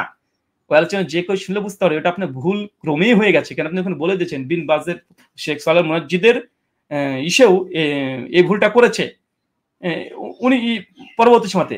তো আমি যদি ফর সেক অফ আর্গুমেন্ট ধরে নিলাম উনি আমাকে চেক করার জন্যই উনি ভুল মানে ইয়াহিয়া সাঈদ আল আনসারীকে ইয়াহিয়া সাঈদ আল আনসারীকে কাত্তান বানিয়ে ফেলেছে, এটা যদি আমি বুঝতে নাই পারি, আমার খণ্ডনের সময়তে দেখেন উনি বলছেন এটা নাকি কেউ ধরতে পারেনি, এটা কেউ ধরতে পারেনি, এটা প্রথম উনি নাকি প্রকাশ করলেন। অথচ আমি কালকে ফেসবুকে পোস্ট দিয়েছিলাম, উনি আলোচনার রত অবস্থায় রাত্রি প্রায় 10টা থেকে পোস্ট হয়েছে, প্রায় 22 ঘন্টা আগে আলোচনার দিনেই আলোচনা চলছে, ওই সময়তেই ইকবাল আউজাই আমাদেরই বন্ধু উনি ফেসবুকে পোস্ট করে দিয়েছেন যে ইয়াহিয়া সাঈদ আল আনসারীকে ইয়াহিয়া আল কাত্তান ইনারা দুজন মিলেই বানিয়ে ফেলেছে, সমালোচনা করেছে। এটা আমাকেও বলেছে অনেকে আমাকে জানিয়েছে, ভাই ওখানে ধরলেন না কেন, ইয়াহিয়া সাঈদ আল কাত্তান বলছে বারবার, আমাকে অনেকে বলেছে। কিন্তু আমার স্বভাব হচ্ছে এটা বিতর্কের পরে বিতর্কিত বিষয়ে আগেবারে আমি কোনো ফেসবুকে না লিখবো, না কিছু বলবো, না কোনো ভিডিও বানাবো, যতক্ষণ না প্রতিপক্ষ না বানায়। তাই আমার কাছে স্ক্রিনশট আছে, আমাকে জানিয়েছে, আমি তারপরে পোস্ট করিনি। তারপর পোস্ট করি কেন? কারণ এটা আমার স্বভাব না। যা ঘটে গেছে ঘটে গেছে, পাস্ট ইজ পাস্ট। মানুষ দেখবে, বিচার বিশ্লেষণ তারা করবে। আমি যদি আবার নতুন করে ভিডিও করি, এটা আমার দুর্বলতা। মানে আমি ডিবেটে কিছু বলতে পারিনি, এখন এসে বললাম। যেটা আল হোসেন ওসামা উনি গত ভিডিওতে 27 মিনিট ধরে তিনি ওয়াজের ময়দানে গিয়ে তিনি কথাগুলো বলেছেন। মানুষ ওয়াজ করতে ডেকেছে টাকা দিয়ে, আর উনি গিয়ে বিতর্কর বিষয়ে 27 মিনিট কথা বলছে। আশ্চর্য। তো এটা আমাদের ওলামারা, আমাদের ছাত্ররা ধরে ফেলেছে ডিবেট রানিং বিতর্ক অবস্থাতে। আমি আজকে ফজরের সময়তে এটা আমি পোস্ট করেছি। ওনার আলোচনা যখন আমি শুনলাম, না ফজর না, রাত্রিবেলাতে, কালকে রাত 11টার পরেই আমি স্টেজে জলসার 10টার পরে, 10টার আগে আমি একটা পোস্ট করে দিয়েছি। আমাদের ছেলেরা তালেবে ইলম যারা মাদ্রাসায় পড়ছে তারা এটা ভুল ধরে রেখে দিয়েছে। কিন্তু আমি তারপর জানা বোঝা পরে পোস্ট করিনি কেন? কারণ আমার এটা অভ্যাস না। এটা আমার অভ্যাস না যে বিতর্ক হওয়ার পরে নতুন করে আমাকে আবার বিতর্ক বাধাতে হবে। যা হয়ে গেছে হয়ে গেছে। দেখেন নাস্তিকদের সঙ্গে বিতর্ক হচ্ছে আসাদ নূরের সঙ্গে, আমি তারপরে কোনো ভালো মন্দ কিছু পোস্ট করি। কতজন আমার পক্ষে সাফাই গাইলো, ভালোবাসা দিল, কতজন বড় বড় ভিডিও করলো, রিঅ্যাকশন ভিডিও দিয়েছে, কতজন হানাফি ভাইরা পর্যন্ত দিয়েছে, কত রিঅ্যাকশন করেছে। আমি কারণ না সেগুলো শেয়ার করি, না সেগুলোকে কমেন্ট করি, না নতুন করে ভিডিও করে পর্যালোচনা করার দরকার নেই। যখন আসাদ নূর আবার পাল্টা ভিডিও করলো, তখন পাল্টা আমি আবার জবাব দিতে শুরু করলাম। যেমন আলী হোসেন ওসামা সাহেব যে জিনিসটা করে ফেলেছে, আলী হোসেন ওসামা বিতর্কের পরে আবার পর্যালোচনা ভিডিও শুরু করছে, ফেসবুকে লেখালেখি শুরু করেছে। আজকে লেখালেখি করেছে দেখেছেন। আচ্ছা, এরপরে দেখেন, আচ্ছা উনি বলছেন উনি নাকি ইয়াহিয়া সাঈদ আল কাত্তান এটা জেনে বুঝে তিনি ভুল ছুড়ে দিয়েছে আমার ইলম মানে ইলম দেখার জন্য। তা আমি একথা বলতে পারি যে হুজুর, আমিও আপনার ইলমের দৌড় দেখার জন্য আপনি ইয়াহিয়া সাঈদ আল কাত্তানের কথা বারবার দাবি করছেন, আর আমি বারবার জবাব দেওয়ার সময় বলছি ইয়াহিয়া সাঈদ আল আনসারী, আর আমার সাইডে লেখাই আছে বারবার ইয়াহিয়া সাঈদ আল আনসারী। আপনি দিচ্ছেন কাত্তানের দলিল, আর আমি খণ্ডন করছি আনসারী দলিল। আপনি তো একবার বললেন না যে ব্রাদার রাহুল আমি তো কাত্তানের দলিল দিলাম, আপনি আনসারের কথা কেন বলছেন? আনসারের কাত্তান তো এক নয়, এটা তো আপনি বলতে পারতেন। আপনি বুঝতে পারেননি, ভুলটা আপনি করেছেন। কিন্তু আমি ওই জায়গাতে ইয়াহিয়া সাঈদ আল আনসারী হোক আর ইয়াহিয়া সাঈদ আল কাত্তান হোক, দুজনই সেকারাবি, দুজনই মানে বিখ্যাত মুহাদ্দিস, দুজনের পরে কোনো আপত্তি নেই। এজন্য যদি আনসারী, কাত্তান যে কোনো একজন যেই হোক না কেন, যাই থাক না কেন, তারপর হাদিসটা মুনকাতে। আমি মুনকাতের উপরে ফোকাসিং করেছি। দেন আমার স্লাইডে লেখাই আছে দৈশন নামাজের মাসাইলে ইয়াহিয়া সাইদ আল আনসারী লেখা আছে। আমি এখানে স্ক্রিনে লিখে রেখেছি ইয়াহিয়া সাইদ আল আনসারী, মানে একদম ভূমিকাতেই একদম উপরে ইয়াহিয়া বিন সাইদ আল আনসারী। আমি বারবার আমার স্লাইডে আনসারী লিখেছি, কাত্তান লিখিনি। আর এটা আমি জেনে বুঝে মানে উনি যে আমাকে প্রশ্ন ছুড়ে দিয়েছেন ভুল করে ইচ্ছাকৃত, এটা তাকিয়াবাজি। আল্লাহি মানে আমি বলেছি না এদের মধ্যে কোনো তাকওয়া নেই। মানে একটা ভুল করেছে এটা মানুষের সামনে স্বীকার করতে চাচ্ছে না। রে ভাই, আরে ভুল করেছে বলে দিন, এটা নিয়ে তো কোনো সমালোচনা হয়নি। উনি ভাবছেন পরবর্তী সময় হয়তো বা ভিডিও করে এই ফলটা ধরে দিলে মানে প্রেস্টিজ পাংচার হয়ে যাবে, যে এটা সাইদার আনসারের মধ্যে পার্থক্য বুঝে না, তাই আগে থেকে একটা ভাব নিয়ে নিল। এটা একটা তাকিয়াবাজি ছাড়া কিচ্ছু না। তাই আমিও এখানে অ্যান্টিভেনম টিট ফরটার যে আপনি কাত্তানের কথা বারবার বললেও আমি কিন্তু আনসারির জবাব দিয়েছি, আপনি আমাকে ধরতে পারেননি। তাহলে আপনিও ধরতে পারেননি। বারবার আমি আনসারির এই দলিল জয়ীব, আনসারির জীবনী আমি দেখাচ্ছি যে সাইদ আল আনসারী ওমরের যুগ পাননি, তিনি 25-40 বছর পরে তিনি জন্মগ্রহণ করেছে। বারবার আনসারিরই আমি তাহাকে দিচ্ছি, উনিও কিছু বলতে পারছে না, বুঝতেও পারছে না। আসলে আমি এখানে যেটা বুঝেছি যে এই আনসারী না ইয়াহিয়া সাইদ আল আনসারী না কাত্তান, এটা নিয়ে যদি আবার বাহাস করতে যে আমাকে আলাদা আবার চ্যাপ্টার খুলতে হবে, আমাকে আবার এদের ছাত্র উস্তাদ খুলতে হবে, রিজাল্ট শাস্ত্র খুলতে হবে। সময় তো মাত্র 5 মিনিট আর 15 মিনিট। এখানে যেই লাভ নাই, সে সাইদ হোক আর আনসারী হোক আর কাত্তান হোক, যেই হোক, দুজনই সেকা মুহাদ্দিস আমার জানা আছে ভালোভাবে। এই জন্য তুমি যাই বলো না কেন, সনদ মুনকাতে, এই সনদ একই জায়গাতে থাকবে। তাই ফালতু অন্য জায়গায় বিতর্ক আমি করাতে চাইনি। এরকম ফল্ট যদি ধরতে যাই ওসমান, অনেকগুলো আমি ফল্ট ধরে দিতে পারবো যে কোথায় কোথায় ফল্ট এবং মিস্টেক করেছে। তো ওইগুলোকে ফোকাস করি। মূল জায়গা ছিল আমার যে 11 রাকাতের হাদিস একদম জলজলি একদম, আর 20 রাকাতের যে হাদিস মুনকাতের সূত্র বিচ্ছিন্ন, জুরাতে রাত দিয়ে এলাকে সহি প্রমাণ করার চেষ্টা করছে। মানুষ এটুক বুঝে নিক, এটুক বুঝে নিলে আমরা সাকসেস ইনশাল্লাহ। আর সেটুক আলহামদুলিল্লাহ ভালো ভালোই ফলাফল হয়ে গেছে। কিছু মানুষ হানাফি হয়েছে, মাযহাব ত্যাগ করেছে, এটা আমরা জবাব দিয়ে দিয়েছি। তো এই হচ্ছে সর্বমোট আমাদের আলোচনার আজকে পর্যালোচনা। আমার কোনোদিনই আমার এই স্বভাব নেই যে ডিবেটের পরে পর্যালোচনা করতে হবে, যতক্ষণ না পর্যন্ত বিরোধী পক্ষ এই বিষয় নিয়ে কোনো কথা না বলে। যেহেতু আলিসান ওসমান তিনি নিজেই সূচনা করেছে, তাই আপনাদের সামনে এই বিষয়টিকে পরিষ্কার করে দিলাম। আর ওসুলের কত পারদর্শী আপনারা বুঝেছেন। গোল্ডেন চেন বলতে ওসমান সাহেব বুঝে নিয়েছেন হয়তোবা ওনার স্ত্রীর গলার হারের কথা বলেছি। আর পানি কিভাবে লুকিয়ে লুকিয়ে খাচ্ছে এটা তো আপনারা দেখে নিয়েছেন। আলিহাসান ওসমান সাহেব সিলসিলাতুল যাহাবের উপরে যে অনেকগুলো গ্রন্থ সালাফরা লিখে গেছে এবং সনদকে আলাদাভাবে সিলসিলাতুল যাহাব হুকুমও দিয়েছে, একটু করা বুঝেনি। গোল্ডেন চেন শোনাচ্ছেন, এনারা ট্রোল করছে মুহাদ্দিসদের পরিভাষা নিয়ে। ছি নাউজুবিল্লাহ, আলেম হিসাবে এরা মানে কিভাবে করে আমরা বুঝি না। আর ইয়াহিয়া সাইদ আল কাত্তান আনসারী এটা তাকিয়াবাজি করছে নিজের ইজ্জতকে রক্ষা করার জন্য। মানুষ এগুলো সবই বুঝে না তা না, সবই বুঝে। তারপরে দল অন্ধ কিছু মানুষ থাকবে, ফেরেশতা জিবরিল আলাইহিস সালাম আসলেও তারা হক গ্রহণ করবে না। নবীরা স্বয়ং কাফের দেখে মুজিজা দেখিয়েছে, তাই তো তারা ঈমান আনেনি। আর এরা অত সহজে হকগুলোকে গ্রহণ করবে? তবে হ্যাঁ, আলহামদুলিল্লাহ প্রত্যেকটা হানাফি ঘর থেকে একটা দুটো করে আহলে হাদিস হচ্ছে। এটা আমাদের বরত্বের কারণে নয়, এটা দলিলের মজবুতির কারণে। বাংলা মানুষ তারাবি ইনশাল্লাহ এটা জেনে নিল যে 20 টাকাত না, 20 টাকাতে হাদিস দুর্বল, 8 টাকাতে হাদিসটাই অনেক সহি। যতই তেরা পেঁচা করুক না কেন, মানুষকে ফিরিয়ে আনতে পারবে না। উসুল হাদিস অপপ্রয়োগ করেও হক থেকে মানুষকে বিচ্যুত করা যায় না। মানুষ হকটাকে গ্রহণ করেই নিবে ইনশাল্লাহ। ওসমান সাহেবকে বলবো আরো বেশি বেশি করে পানি পান করুন। আমি বলেছি স্মৃতিশক্তি একটু ভালো থাকবে, আর তাকিয়াবাজিটা একটু কম করবেন, কম করবেন। আর হচ্ছে এতটুকুই থাকবে। এর পরবর্তী সময়তে আরো ডিবেট করবেন না আমরা জানি। পর্যালোচনা অনুষ্ঠানে আবার আপনার সঙ্গে আমাদের দেখা হবে। আপনার লিস্টে তো নাম ছিল না, লিস্টের নামটা ঢুকিয়ে দিয়েছি যে না আপনি মোটামুটি পারবেন, আপনি মোটামুটি যোগ্য আছেন, আপনার সঙ্গে কথা বলা যাই। তার জন্য ওই মুতালিব হোসেন সালেহকে 12 জন লিস্টের মধ্যে বাদ দিয়ে আপনাকে ঢুকিয়ে দিয়েছি আলহামদুলিল্লাহ। এরপরে আমি আগে বলে করতাম আপনি বাহাসের যোগ্য না। তো মোটামুটি যাই হোক, আপনি পড়াশোনা যা করেছেন মানে এগুলো দিয়ে মোটামুটি কাজ আপনি চালাতে পারবেন। তবে দেবন্দিতে মুখ উজ্জ্বল করবেন কিনা এটা দেবন্দির সংশয়ের মধ্যে আছে। বারবার মানুষ রেজাল্ট করে আবরারকে দেখতে চাচ্ছে, উনি থাকলে নাকি আমাকে অনেক কিছু করে দিত, এটা বারবার মানুষের আকাঙ্ক্ষা। তো আমার কিউট বা রেজাল্ট করে আবরারকে বলবো যে ওস্তাদজি, আপনাকে ওস্তাদজি বলে সম্বোধন করব, বাহাসে বা আলোচনাতে সুন্দরভাবে ব্যবহার করব। আপনিও বিতর্কে অনুষ্ঠানে আসতে হবে না, আপনি পর্যালোচনা ইলমীয় জায়গাতে আসেন, আলোচনা করেন। অনলাইন মানুষ দেখতে চাই, দেখেন মানুষ কত সুন্দরভাবে দেখছে। লাইভে 1 লক্ষ মানুষ, ইতিপূর্বে বাংলা ভাষাতে ছিল না। এই যে জেনারেল ছাত্র ব্রাদার রাহুল হোসেনের সঙ্গে ডিবেট বলে 1 লক্ষ মানুষের সঙ্গে মানুষ স্টিল নাও ডিবেটটা দেখেছে। 1 লক্ষ মানুষ দেখেছে। রেজাল্ট করে আবার এর আগে ডিবেট করেছে, এত ভিউ কেউ পায়নি আজ পর্যন্ত। ব্রাদার রাহুলের সঙ্গে যখনই ডিবেট হয়, সে নাস্তিক হোক আর হুজুর হোক, আলহামদুলিল্লাহ সবগুলোতে 70-80 হাজার ক্রস করে যায়। তাই মানুষ চাই যে আপনারা আমাদের সঙ্গে বসেন। আমি যদি মূর্খ হই, না জানি, এটা মানুষ বুঝে নেবে যে আমরা জানি না। এটা ডিবেট হলো। ফলাফল মানুষ দেখছে। আমাকে যদি মূর্খ মনে করে যদি খুশি হয়, খুশি হোক, সমস্যা কি? আমাকে পচাতে পারছেন তো, পচিয়ে দেন না। তাই রেজাল্ট করুন আপনার উচিত একবার আমাদের সঙ্গে অন্তত বসা যেকোনো মাসাইলের উপরে। ওটা বিতর্ক নাম দিতে না চাইলে যে লজ্জাবোধ হয়, দিয়েন না। ইগোতে যদি বাধে। ইলমি মুজাকারা দিতে চান, দেন, সমস্যা নেই। প্রশ্নোত্তর দিতে চান, দেন, সমস্যা নেই। যেকোনোভাবে আসেন, কথা বলেন, আলোচনা করেন। মানুষ দুজনেরই দলিল দেখুক অন্ততপক্ষে। দলিল নিয়ে পরিচর্চা হোক, সেটা বাংলাতে হোক আর আরবিতে হোক, হোক না কিছু একটা হোক। আসেন, মানুষ দেখতে চাই। নচেত 1 লক্ষ মানুষ স্টিল নাও 2 ঘন্টা ধরে আলোচনা শুনবে, এটা হতে পারে?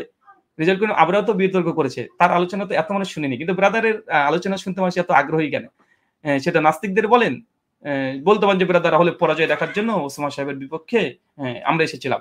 নাস্তিকদের সঙ্গে আছে, হিন্দুদের সঙ্গে আছে, তখনও মানুষের ভিড় আর ভিড়, ভিড় আর ভিড়। ফেস দ্য পিপুলে যে ডিবেট হয়েছিল আজ পর্যন্ত ব্রাদার রাহুলের ভিউজই সর্বোচ্চ এখন পর্যন্ত। বাংলা ভাষাতে যত লাইভ অনুষ্ঠান হয়েছে 1 লক্ষ ভিউ এট এ টাইম কোনোদিনই হয়নি। আমার পেজ থেকে 45K ছিল, আলেসান ওসমান পেজ থেকে সম্ভবত 25-30K ছিল, ইউটিউব থেকে কমপক্ষে 20,000K ছিল। প্রায় 1 লক্ষ মানুষ এট এ টাইম দেখেছে। আর 24 ঘন্টার মধ্যে আলহামদুলিল্লাহ 60 লক্ষ মানুষ এই ভিডিওটা দেখেছে।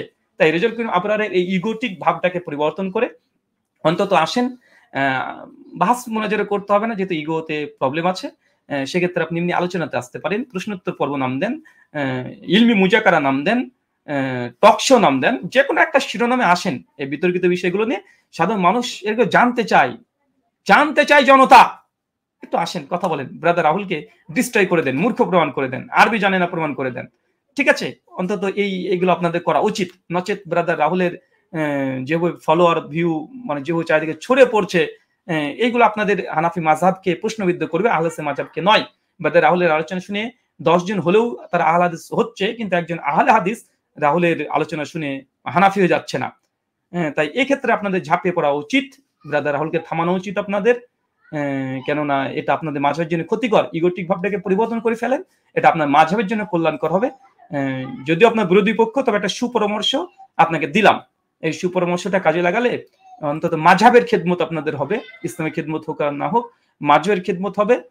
ওই যে অনেক জায়গাতে আপনারা করে থাকেন কি জানো, লামাযহাবী দমন কমিশন। অন্তত এই ব্রাদার রাহুল লামাযহাবীকে একটু দমন করার জন্য হলেও ওসমান সাহেবজন সমস্ত কিছু ছেড়ে দিয়ে তিনি এসেছেন অন্তত মানুষকে দেখাতে, নেক নিয়াতে। আপনি নেক নিয়াতটা করেন না। ওসমান সাহেব নেক নিয়াত করতে পারলে আবরার সাহেব, লুৎফর রহমান ফারাজি, শফিক কাশমি এরাই বা এই নেক নিয়াতে উম্মতের খেদমতে কেন ঝাঁপাতে পারবে না? ওসমান সাহেব কি একাই দায়িত্ব নিয়েছে উম্মতের? একাই দায়িত্ব নিবে গোটা উম্মতের? নেক নিয়াত শুধু তিনি একাই করবে, আর বদ নিয়াত নিয়ে ইগো নিয়ে রেজাল্ট করে আবরার সাহেব আপনি বসে থাকবেন, শফিক কাশমি বসে থাকবে, লুৎফর রহমান ফারাজি বসে থাকবে? এটা উচিত নয়। অন্তত নিজের মাযহাবের রক্ষার্থে হলেও ব্রাদার রাহুলকে ডিস্ট্রয়, ধ্বংস করে দেওয়ার জন্য হলেও অন্তত একবার আপনাদের এসে ব্রাদার রাহুলকে ডিস্ট্রয় করা উচিত। আমি মনে করি একটা সুপরামর্শ আপনাকে দিয়ে দিলাম। ইনশাআল্লাহ আবার পরবর্তী সময়তে দেখা হবে, যদি ওস্তাদ ওসমান সাহেব আমাদের এই ভিডিওর পাল্টা রিয়াকশন ভিডিও দেয়। আমি জানি আমি যেই তথ্যগুলো দিয়েছি খুলে খুলে এখন আর সম্ভব নয়। ডিবেটের সময় কম থাকে, অনেক কথা বলাও সম্ভব হয় না, কিন্তু সময় যখন আনলিমিটেড তখন অনেক কিছু নিয়ে আলোচনা করা সম্ভব। শুকরিয়া, জাযাকাল্লাহ খায়রান, বারাকাল্লাহ ফিকুম, ওয়া মা আলাইনা ইল্লাল বালাগ। আসসালামু আলাইকুম ওয়া রাহমাতুল্লাহি ওয়া বারাকাতুহু।